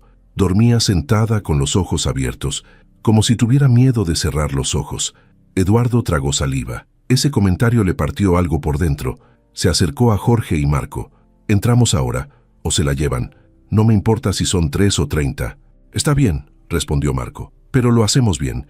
Por ese lado hay una puerta trasera, está oxidada. Si logramos abrirla, podemos entrar sin que nos vean.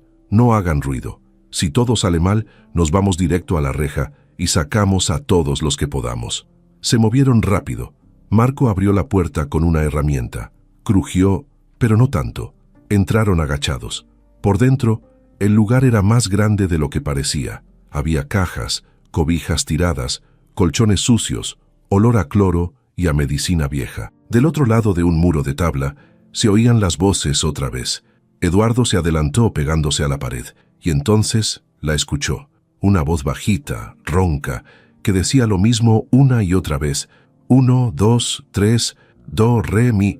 1, 2, 3. Era su madre. Estaba repitiendo las notas musicales como lo hacía con él cuando era niño, cuando aprendía a tocar el piano. Lo hacía para calmarse, para no perderse en su cabeza. Eduardo apretó los ojos. Ya no había tiempo que perder. Se puso de pie, giró hacia la esquina y entró corriendo. «¡Mamá!». Los 3 hombres se levantaron sorprendidos. Uno sacó el arma, pero Jorge le lanzó una lámpara directa a la cara. Marco empujó a otro y Mateo corrió detrás de Eduardo. Karina estaba sentada en el suelo, con las manos atadas, sucia, flaca, el cabello enredado. Miró a Eduardo como si no pudiera creerlo, como si fuera una imagen de su cabeza que se volvía real. ¿Eres tú?, preguntó con voz temblorosa. Eduardo se arrodilló frente a ella, rompiendo las ataduras. Sí, mamá, soy yo, vine por ti. Ella le tocó la cara como si fuera un milagro, y luego sonrió. Una sonrisa débil, pero viva. Sabía que vendrías. Solo seguí tocando aquí adentro, dijo llevándose un dedo a la frente. Como tú me enseñaste. Eduardo la abrazó fuerte, como si pudiera unir con ese abrazo todos los años perdidos. Mateo se acercó despacio. Karina lo reconoció. Tú me cuidaste, ¿verdad? Sí, respondió él. Y ahora lo hicimos juntos. Jorge y Marco redujeron a los hombres, los amarraron con cables y llamaron a una patrulla desde una radio de montaña. No sabían si iba a llegar pronto, pero no se iban a ir sin dejar todo claro. Eduardo cargó a su madre entre los brazos. Era ligera, casi como una niña, pero en ese momento pesaba todo lo que él había perdido y todo lo que había recuperado. Y así, entre paredes sucias, voces apagadas y mucha oscuridad, la encontró, no como la imaginaba, pero viva. La camioneta avanzaba por el camino de terracería, saltando con cada piedra y bache, mientras la niebla seguía bajando por la montaña. Eduardo iba manejando con las manos firmes en el volante, los ojos bien abiertos, pero el corazón acelerado. Su madre, Karina, dormía recostada en el asiento de atrás, envuelta en una cobija y con la cabeza apoyada en el hombro de Mateo. El niño no se movía, como si supiera que hasta su respiración debía ser cuidadosa. Jorge iba en el asiento del copiloto, mirando por el espejo retrovisor cada 10 segundos. Marco León, el periodista, venía en la camioneta que los seguía, comunicándose por radio. Los tipos que habían dejado atados en el refugio estaban asegurados con fotos, audios y pruebas. Jorge había llamado a una patrulla local desde el cerro, pero sabían que si alguien más estaba involucrado, las noticias ya se habían corrido. ¿Tú crees que se queden ahí esperando a que los arresten?, preguntó Eduardo. Claro que no. Seguro ya avisaron a alguien más. Y si esta red es tan grande como creemos, van a intentar borrar todo, incluyéndonos a nosotros. No habían avanzado ni 5 kilómetros cuando Jorge pegó un grito. «¡Vehículo atrás!». Eduardo miró por el espejo. Una camioneta oscura apareció de la nada bajando por el camino con velocidad. No tenía placas. Venía directo hacia ellos. Marco habló por el radio desde la camioneta de atrás. «Hay otra más. Nos están cerrando el paso por los dos lados». Eduardo sintió un nudo en el pecho. «Sujétense. No nos vamos a detener». Pisó el acelerador. La camioneta brincó al cruzar una curva. El motor rugía, pero el camino no ayudaba. Barro seco, piedras sueltas, ramas en el camino. Todo estaba en contra. ¿Armas?, preguntó Eduardo. Jorge sacó una de la guantera. Una Glock, cargada. ¿Sabes usarla? Sí, respondió Eduardo sin quitar la vista del camino. La camioneta de atrás se les pegó más. Y entonces se escuchó el primer disparo. ¡Pum! La bala pegó en la parte trasera del vehículo. Mateo se agachó de inmediato cubriendo a Karina con su cuerpo. Jorge volteó hacia atrás, apuntando por la ventana, pero no disparó. Solo estaba listo. «Si disparo no fallaré», gritó. «Solo si se acercan más», dijo Eduardo. Marco, desde su camioneta, comenzó a moverse hacia un lado para evitar quedar encerrado. La segunda camioneta venía por un costado, tratando de cerrarles el paso. «A la izquierda. Hay una bajada», gritó Marco por el radio. Eduardo giró con todo el volante. La camioneta se desvió por una bajada empinada, cruzando entre arbustos, saltando por encima de un tronco seco. Todos dentro se sacudieron, pero aguantaron. Mateo no soltaba a Karina. Eduardo apretaba los dientes. El sudor le bajaba por la frente. Otra bala pasó cerca, rompiendo el espejo lateral. «Ya basta», gritó Jorge y disparó hacia atrás 1, 2, 3 veces. Los disparos hicieron que la camioneta de atrás se frenara unos segundos. Eduardo aprovechó para ganar distancia. Marco se les emparejó por un costado. «Más adelante hay un desvío. Sígueme». Eduardo no lo pensó. Giró el volante siguiendo a Marco. Pasaron por una vereda que bajaba aún más entre los árboles. Las ramas golpeaban los cristales. Las llantas resbalaban en el lodo, pero no se detenían. «¿Tu mamá está bien?», gritó Eduardo hacia atrás. Sigue dormida, pero respira. Está temblando, respondió Mateo. Jorge volvió a mirar por el retrovisor. Uno se quedó atrás. El otro viene, pero lento. Creo que no conocen bien el camino. Marco habló por el radio. Hay un puente viejo al final. Si lo cruzamos, podemos bloquear el paso.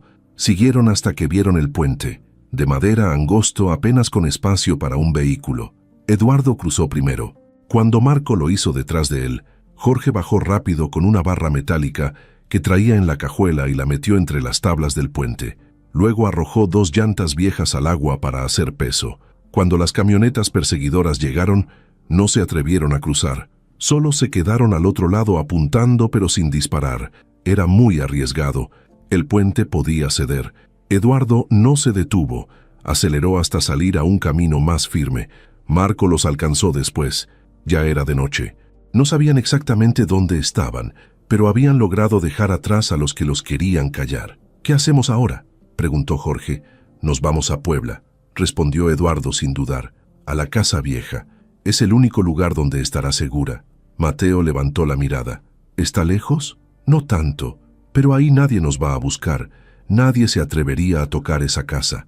Marco les dio la mano. Yo me encargo de subir las fotos y la historia. Esto tiene que saberse. Hoy mismo. Eduardo asintió. Gracias por todo, Marco. Gracias a ti por no rendirte. Se despidieron. Marco tomó otra ruta. Jorge subió a la camioneta y revisó el cargador del arma por última vez. ¿Crees que esto ya se acabó?, preguntó. Eduardo lo miró, encendiendo el motor. No, pero ya empezamos a ganar. Arrancaron hacia Puebla con el motor rugiendo y el corazón lleno de emociones. Atrás quedaban los disparos, los caminos rotos, las amenazas, pero adelante estaba ella, Karina, viva, y nada, absolutamente nada, los iba a detener ahora. La entrada de la antigua casona estaba cubierta de hojas secas. El portón de hierro tenía marcas del tiempo, con el óxido escurriendo por los barrotes, como si la casa misma también hubiera llorado la ausencia de su dueña. Cuando Eduardo bajó de la camioneta, lo primero que hizo fue mirar hacia la terraza del segundo piso. Ahí solía sentarse su madre por las tardes, tomando té, escuchando música clásica desde una bocina vieja que siempre se negaba a cambiar. Mateo bajó despacio con una manta aún entre los brazos. Karina seguía dormida, o más bien, en un estado entre el cansancio y el silencio. No decía mucho desde que salieron del refugio. Se limitaba a mirar, a tocar su cara de vez en cuando, como si no estuviera segura de estar despierta. A veces murmuraba cosas sueltas, otras simplemente se dejaba llevar. Pero estaba viva, y eso bastaba por ahora. Jorge abrió la puerta principal. El polvo voló al instante, mezclándose con un olor guardado a madera vieja, lavanda seca y recuerdos. No habían entrado ahí en años. Eduardo había mandado limpiar de vez en cuando, pero nadie había vivido allí desde el funeral de Karina. Era la casa de la familia, donde él creció, donde todo empezó. La recostaron en el cuarto principal, ese donde cada objeto seguía en su lugar. Las cortinas de flores, los cuadros con partituras, el espejo ovalado frente a la cama. Mateo se sentó a un lado sin hacer ruido. Le tomó la mano como si ya lo hubiera hecho antes, como si fuera lo más natural. Karina abrió los ojos. ¿Dónde estoy?, preguntó con voz débil. «Estás en casa, mamá», dijo Eduardo, arrodillándose a su lado. Ella lo miró fijamente. Tardó un par de segundos en enfocar bien. Luego le tocó el rostro con la yema de los dedos. «¿De verdad eres tú?» «Sí, vine por ti». Ella sonrió, pero era una sonrisa cansada, como si no tuviera fuerza, pero sí alma. No sabía si era un sueño. Juré que no ibas a encontrarme. Lo hice, y no vuelvo a soltarte. Karina giró la cabeza y vio a Mateo. El niño seguía ahí sin soltarle la mano. «¿Eres tú?», susurró. «Sí, soy Mateo. Me acuerdo de usted. Me cuidó cuando yo tenía fiebre». Ella cerró los ojos un momento y los volvió a abrir. «Tú me diste agua y no me dejaste sola. Eres bueno». Mateo sonrió. Eduardo también. El ambiente en ese cuarto era de esos que no se pueden explicar con palabras. No había música, pero se sentía como si todo el cuarto estuviera latiendo, como si el aire tuviera ritmo propio. Esa noche nadie quiso dormir del todo. Jorge se quedó en el sofá de la sala con el celular en la mano, recibiendo mensajes de Marco que ya había empezado a filtrar parte de la historia a medios pequeños. Eduardo preparó una sopa caliente en la cocina, igual a la que su madre hacía cuando él tenía gripa de niño. Mateo puso la mesa sin que nadie se lo pidiera. Cuando Karina probó la sopa, sus ojos se llenaron de lágrimas. «Este sabor me lleva directo a ti», dijo con voz entrecortada. «Es tu receta. Solo le faltaba una pizca de amor de madre», bromeó Eduardo sonriendo por primera vez sin esfuerzo.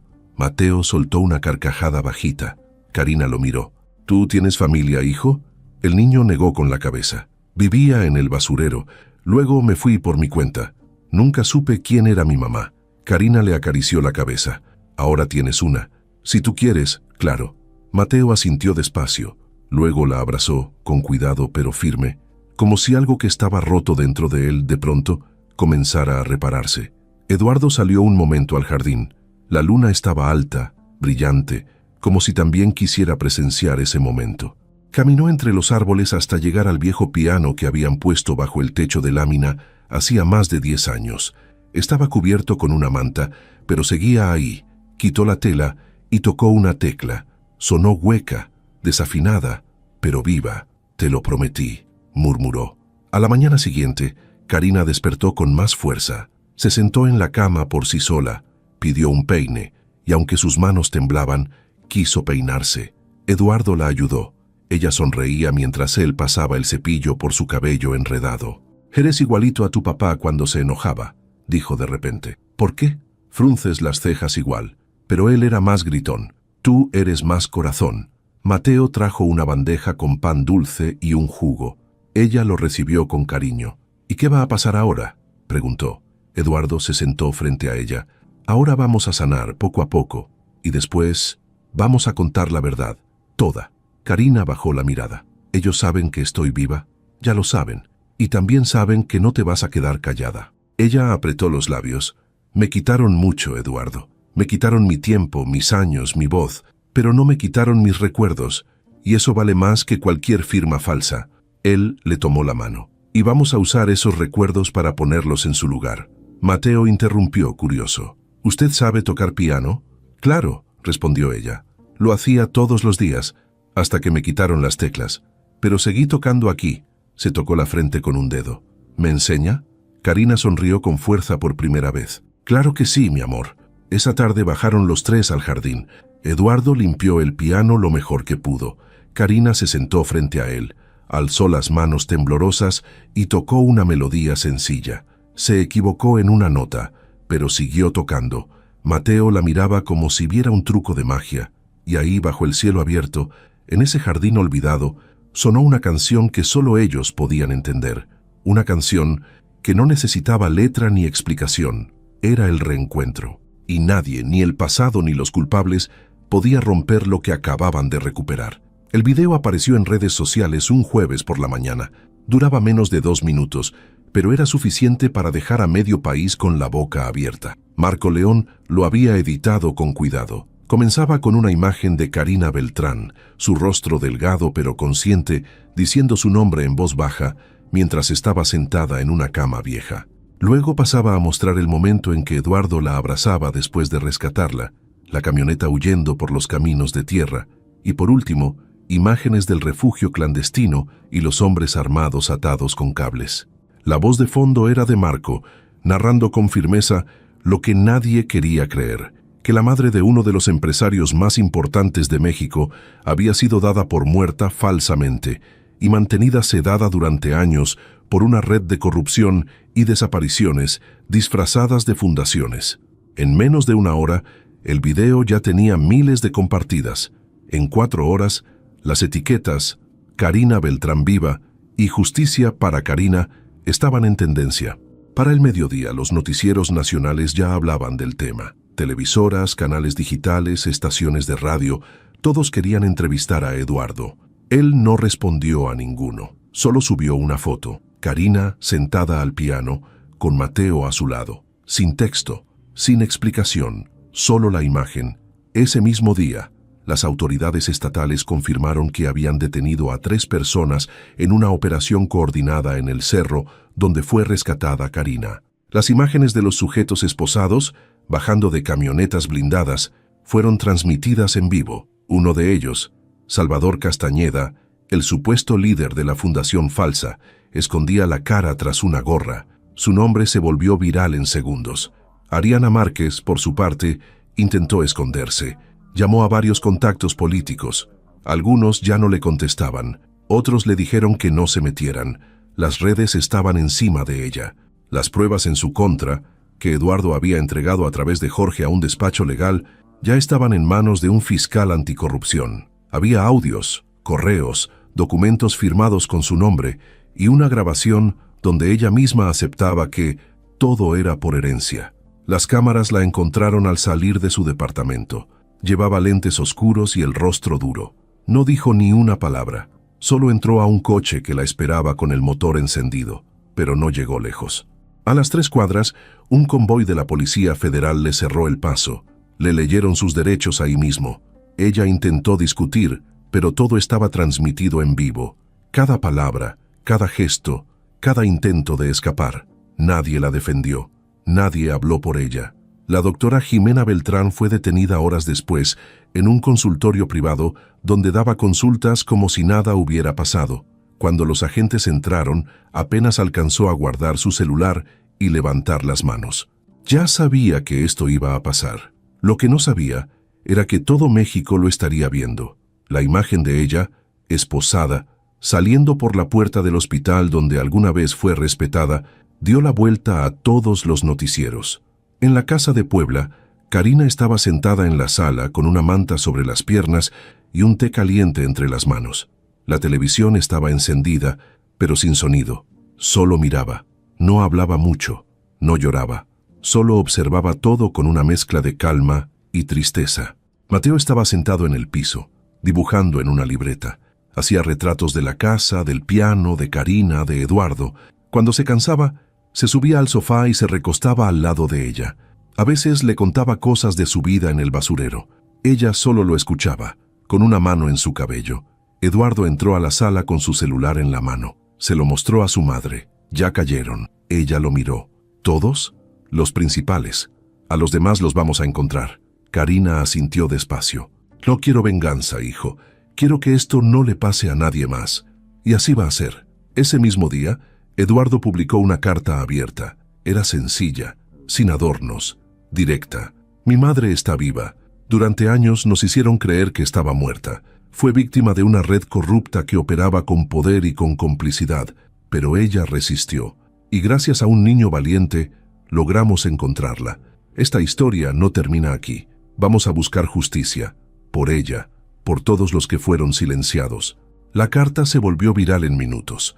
La gente comenzó a escribir mensajes de apoyo, de indignación, de respeto. Muchos compartieron historias similares de familiares desaparecidos, de clínicas donde algo raro pasó, de casos que nunca fueron resueltos. Se encendió una conversación nacional. Mateo, que hasta entonces había sido invisible para el mundo, se volvió una figura clave, no como un héroe de película, sino como un niño que simplemente decidió no quedarse callado. Las redes lo llenaron de dibujos, mensajes, hasta ofertas de ayuda, pero él solo quería una cosa: quedarse donde estaba. ¿Puedo vivir aquí con ustedes para siempre?, le preguntó una tarde a Eduardo, mientras lavaban los platos. Eduardo se agachó y le limpió la espuma de la nariz con una servilleta. Claro que sí. Esta es tu casa, Mateo. Esa noche se sentaron los tres en el jardín. El aire era fresco y las estrellas estaban más claras que nunca. Karina pidió tocar el piano otra vez. Eduardo la ayudó a llegar. Mateo se sentó en el banquito a su lado. Ella tocó una melodía simple, repetitiva, pero dulce, como un suspiro. ¿Qué canción es esa?, preguntó Mateo. Es la que tocaba cuando tú dormías cerca de mí, respondió Karina. La inventé para ti. Mateo se quedó en silencio. Luego recostó la cabeza en su hombro. Eduardo los miraba desde atrás, con el corazón lleno. No perfecto, no reparado por completo, pero fuerte, vivo y listo para lo que viniera. Porque ahora el mundo sabía la verdad, y no había vuelta atrás. Los días siguientes fueron distintos. El escándalo nacional ya estaba en todos lados, pero dentro de la casona en Puebla, el ambiente era otro, tranquilo, cálido, como si el tiempo se hubiera detenido solo para darles una oportunidad de respirar. Nadie entraba sin permiso, nadie hablaba más de la cuenta. Afuera, Los periodistas acampaban con cámaras listas, pero nadie los atendía. Adentro, solo importaban 3 personas: Karina, Eduardo y Mateo. La casona, que durante años fue solo un recuerdo congelado, comenzó a llenarse de movimiento. Por las mañanas, Karina salía al jardín con una bufanda tejida sobre los hombros y se sentaba en una silla de madera a sentir el sol.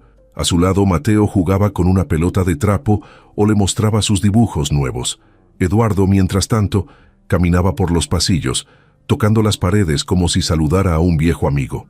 Un día, mientras limpiaba la biblioteca del segundo piso, Eduardo encontró una caja de cartón con partituras originales de su madre, muchas de ellas escritas a mano. Había canciones que no recordaba, nombres que no conocía, letras incompletas. Bajó corriendo las escaleras con la caja en brazos. «Mamá, ¿te acuerdas de esto?». Karina la abrió y sonrió como si se tratara de un cofre lleno de tesoros. «Pensé que se habían perdido», dijo, pasando los dedos por una hoja amarilla. «Estas canciones las escribí cuando tú naciste. Esta de aquí la compuse el día que diste tus primeros pasos. Y esta otra la escribí cuando te fuiste a estudiar fuera por primera vez». Mateo se acercó y tomó una hoja. «¿Esta tiene mi nombre?». Karina lo miró. «No cuando la escribí, pero ahora sí». Eduardo se sentó en la alfombra con ellos. Era como regresar a la infancia, como volver a tener 8 años, su mamá tocando el piano en el fondo y él construyendo castillos con bloques de madera. Pero esta vez había algo diferente. Esta vez la vida les daba otra oportunidad y no pensaban desaprovecharla. En la cocina todo cambió también. Mateo empezó a aprender a preparar recetas sencillas. Karina lo guiaba con paciencia, sentada en una silla junto a la estufa. A veces se le iban los pasos, pero siempre volvía. Eduardo se encargaba de lo más pesado, como cargar la leña, arreglar los grifos y abrir las ventanas que llevaban años cerradas. Cada rincón de la casa empezaba a tener otra vez su propio ritmo. En el comedor, la mesa larga volvió a llenarse de platos, risas suaves y conversaciones que antes no podían tener. En el salón principal, el piano viejo ya no estaba cubierto. Sonaba todos los días, incluso cuando nadie lo tocaba, como si ya fuera parte de la casa misma. Jorge venía cada 2 o 3 días. Traía noticias, actualizaciones del caso, avances del juicio, pero nunca hablaba demasiado del tema. Sabía que ese era un espacio para sanar, no para recordar. A veces se quedaba a cenar, a veces solo tomaba un café y se iba, pero siempre entraba con una sonrisa y se iba con un «cuídense mucho». Un domingo, mientras barrían la terraza, Karina levantó la vista hacia las montañas. «¿Sabes qué quiero hacer con esta casa?», le dijo a Eduardo. «Lo que tú me digas, mamá. Quiero que se llene de música, que nunca más esté en silencio. Quiero que se escuchen risas, canciones, pasos corriendo. Quiero que los niños que no tienen casa la tengan aquí, que los que no tienen madre encuentren una. Como Mateo». Eduardo se le quedó mirando. «¿Estás segura?». «Más segura que nunca. Esta casa me salvó. Ahora le toca a ella salvar a otros». Mateo, que escuchaba desde la puerta, corrió hasta ellos. «¿Y puedo ayudar yo también?». «Tú vas a ser el primero en enseñar a los demás», respondió Karina, abrazándolo. Y así empezó todo. Llamaron a un arquitecto amigo de Eduardo. Le mostraron la casa completa, los planos, los rincones más viejos. No querían cambiar su esencia, solo querían adaptarla. Convertir la parte trasera en salones de música, la cochera en comedor comunitario y las habitaciones vacías en dormitorios para niños necesitados. La noticia no tardó en correr. La prensa intentó cubrirlo como un escándalo más, pero la historia tenía otro tono. Esta vez hablaban de reconstrucción, de segundas oportunidades, de una casona que pasaba de ser una herencia familiar a un espacio de esperanza. Los vecinos de Puebla ofrecieron ayuda. Voluntarios llegaron con pintura, libros, instrumentos viejos. Un día, mientras bajaban cajas del desván, Eduardo encontró una libreta con anotaciones de su madre, fechadas 10 años atrás. Eran ideas de un proyecto que nunca había podido terminar, una escuela de arte para niños sin hogar. «Siempre fue su sueño, ¿verdad?», le preguntó a Karina. «Sí, pero nunca me dejaron. Me dijeron que no era rentable, que no era necesario. Ahora nadie va a poder detenerlo». Mateo encontró una frase escrita en una de las últimas páginas. Estaba en letra cursiva, distinta, como si la hubiera escrito en silencio una noche cualquiera. Todo niño merece que alguien escuche su voz, aunque sea en un piano imaginario. Esa frase se volvió el lema del proyecto, y la casona volvió a latir, no con muebles nuevos o con pintura cara, sino con gente, con alma, con vida. Los primeros niños empezaron a llegar de forma discreta, algunos recomendados por fundaciones confiables, otros enviados por conocidos. Mateo se encargaba de recibirlos, mostrarles la casa, enseñarles los lugares secretos donde esconder galletas o cómo hacer que el piano no sonara si alguien dormía. Y cada tarde Karina tocaba, aunque fuera una nota, aunque fuera una sola canción repetida, porque esa casa, que un día fue solo de ella y Eduardo, ahora le pertenecía a muchos más. El juicio empezó una mañana nublada. La sala estaba llena, no solo de abogados, policías y personal del juzgado, sino también de medios de comunicación, defensores de derechos humanos y algunos curiosos que habían seguido el caso por internet. Todos querían ver con sus propios ojos a los responsables de una de las historias más impactantes del país en los últimos años.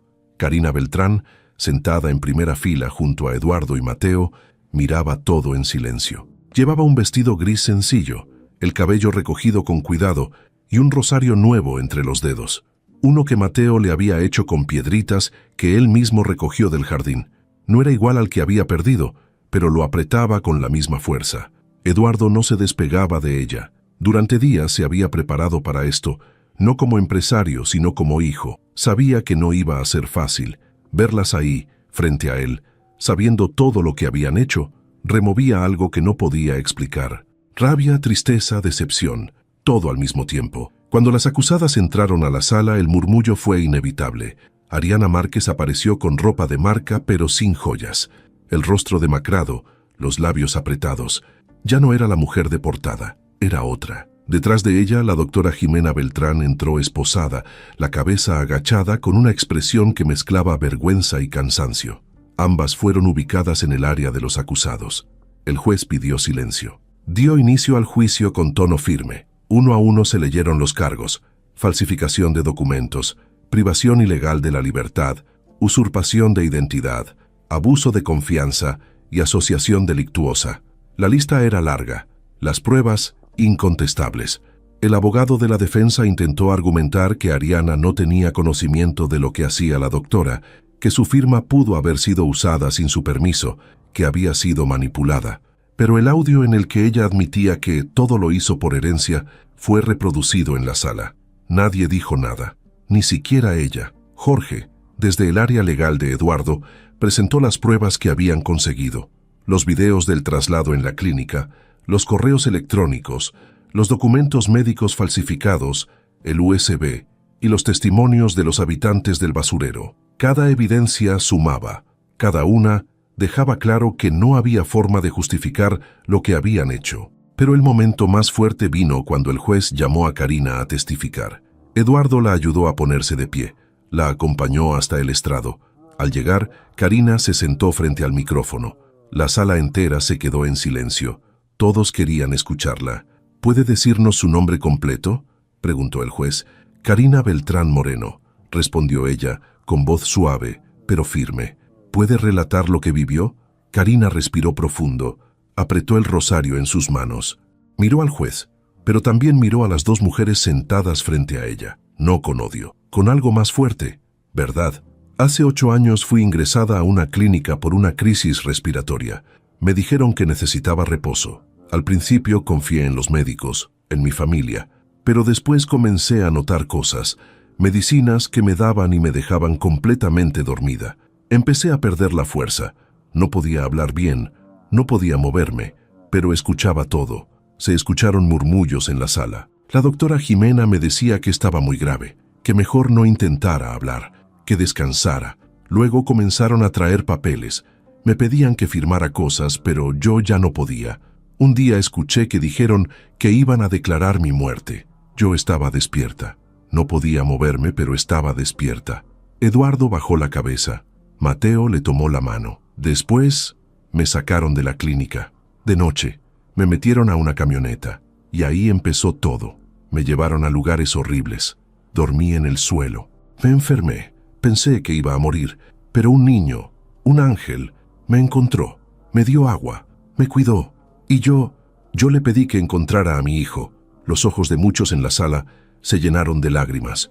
¿Reconoce usted a las personas que la mantuvieron desaparecida?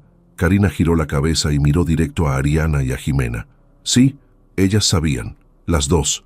Me quitaron mi nombre, mi familia, mis años, y todo por dinero.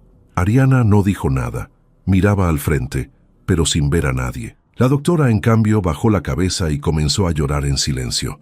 El juez agradeció el testimonio. Karina volvió a su asiento. La sala estaba muda. Mateo la abrazó en cuanto se sentó.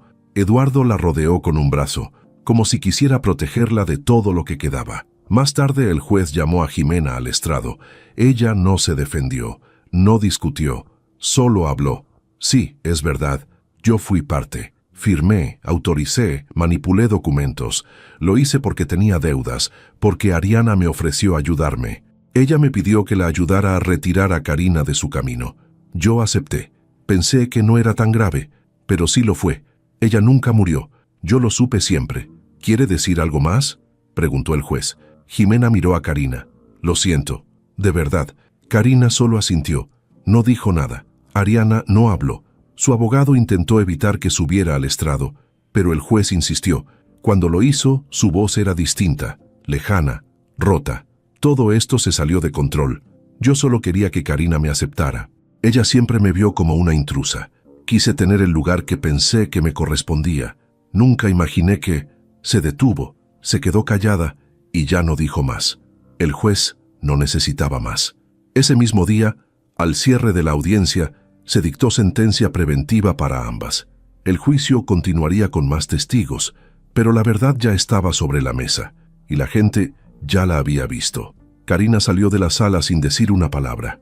Eduardo y Mateo la rodeaban. No necesitaba hablar. Su presencia ahí, viva, firme, lo había dicho todo. La casa en Puebla volvía a estar en calma, pero no era el mismo silencio de antes. Esta vez era uno suave, de esos que no pesan, que más bien se sienten como una cobija tibia en una tarde tranquila. Después del juicio, después de todo lo que se dijo, Karina decidió no regresar directo al hospital.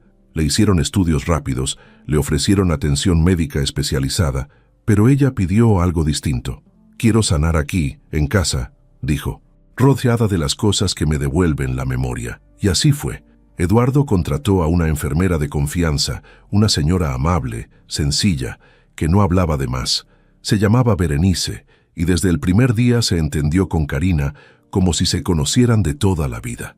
Le preparaba sus tés favoritos, le ayudaba a caminar por el jardín cada mañana y le ponía música bajita en un pequeño reproductor junto a su cama por las noches.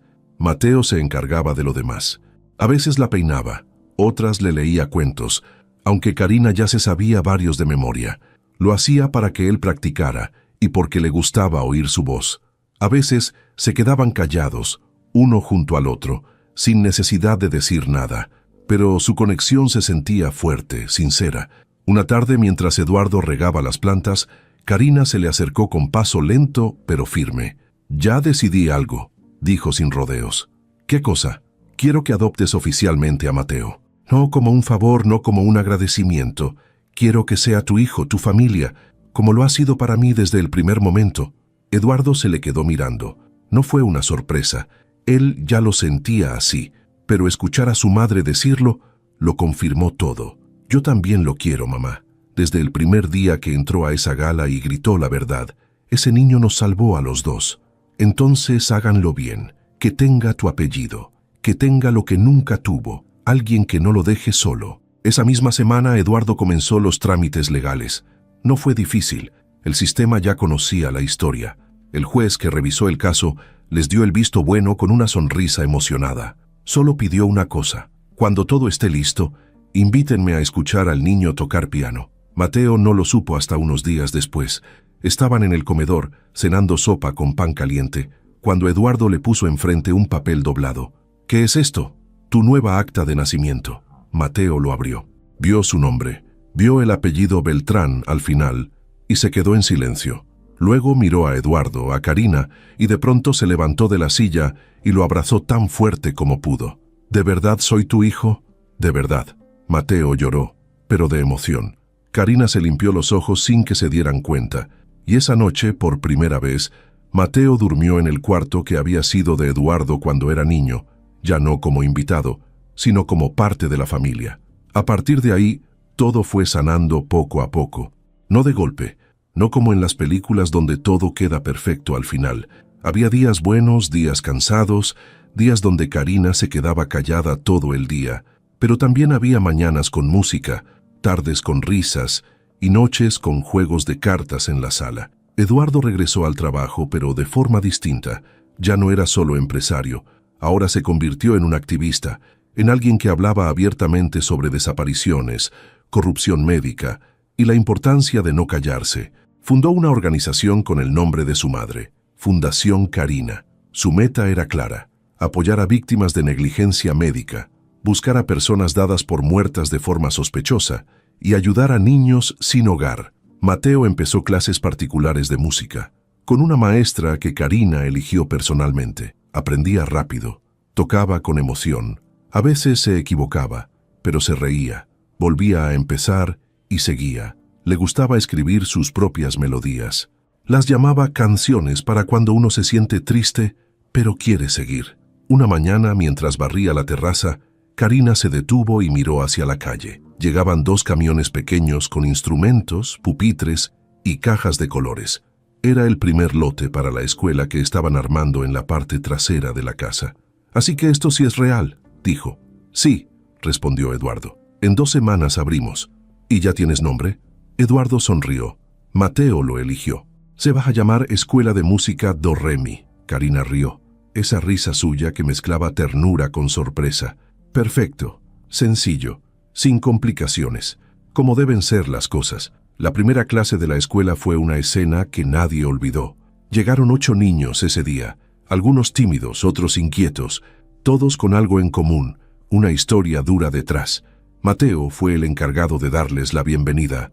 Les enseñó el salón, los instrumentos, y les mostró dónde escondía galletas en una cajita cerca del piano. Al final del día, tocaron todos juntos una pequeña melodía que habían ensayado. Mateo dirigía, con las manos moviéndose como si llevara años haciéndolo. Karina, sentada en una esquina, lo miraba con orgullo. Eduardo, apoyado en la puerta, lo grababa con el celular. Esa noche, cuando todos se habían ido y el cielo estaba claro, Karina pidió salir al jardín. Caminó con ayuda de Mateo hasta el piano viejo bajo el techo de lámina. Se sentó. Tocó unas notas. Luego lo miró. «¿Quieres aprender mi canción favorita?» «Sí, no está escrita. Es de esas que se tocan con el corazón, no con los dedos». Mateo la miró serio. «Entonces, enséñame a tocar con el corazón».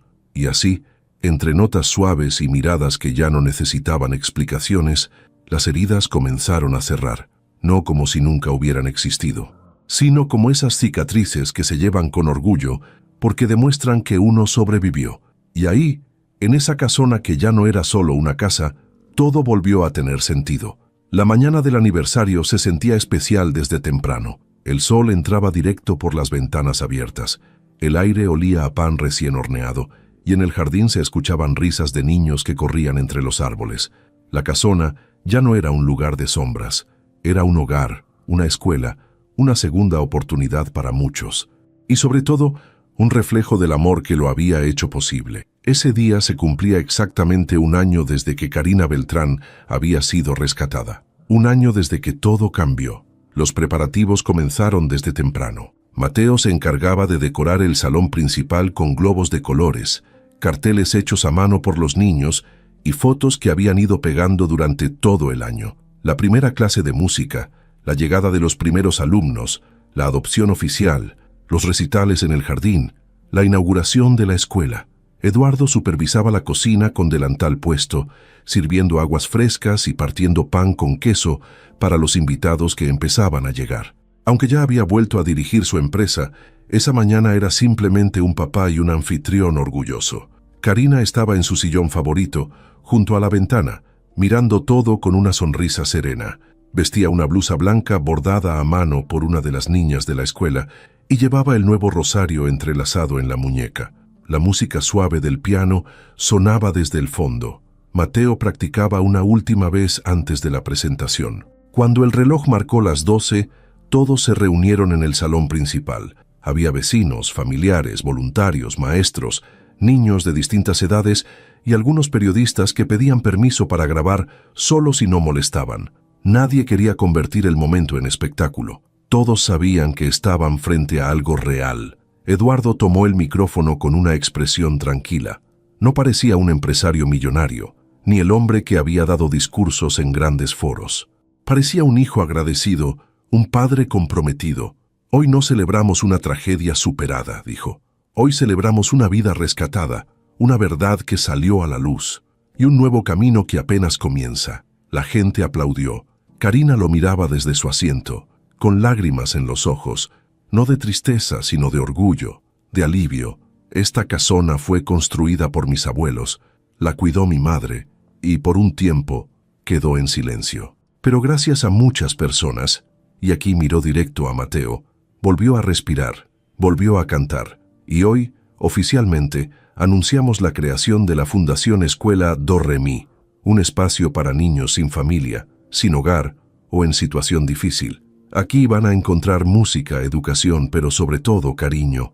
Los aplausos se mezclaron con algunos gritos de alegría. Mateo bajó corriendo del escenario y abrazó a Eduardo por detrás. Luego corrió hacia Karina, le tomó la mano y la llevó al piano del fondo. Todos guardaron silencio. «Voy a tocar la canción que me enseñaste», le dijo bajito, casi solo para ella. Karina asintió y le acarició la cabeza. Mateo se sentó, colocó sus manos sobre las teclas, respiró hondo y comenzó a tocar.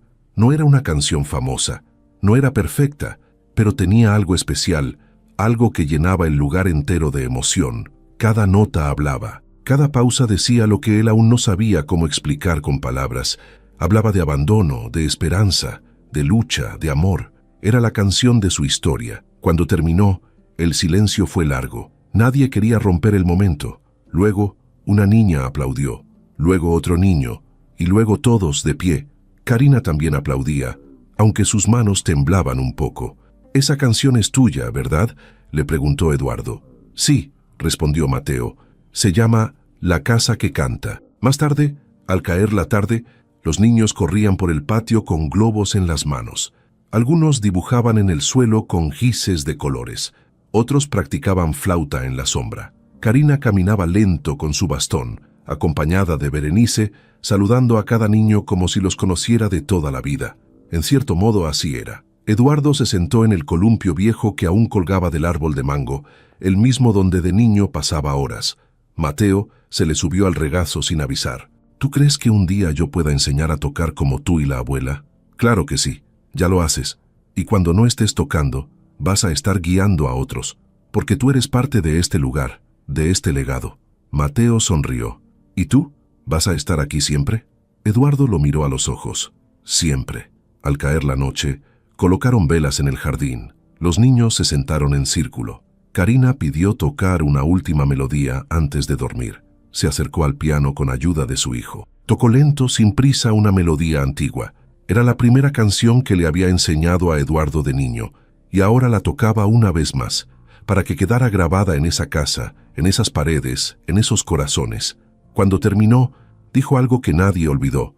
«Esta casa fue mía, después fue de mi hijo, pero ahora es de ustedes, de todos los que lleguen buscando un lugar donde volver a empezar. Lo que viví no me define. Lo que hicimos con eso, sí». Las estrellas brillaban arriba, el piano quedó callado, pero en la sonrisa de Mateo, en la mirada firme de Eduardo, en la calma de Karina, se notaba que el eco de todo lo vivido no se iba a apagar. El legado estaba completo y apenas comenzaba.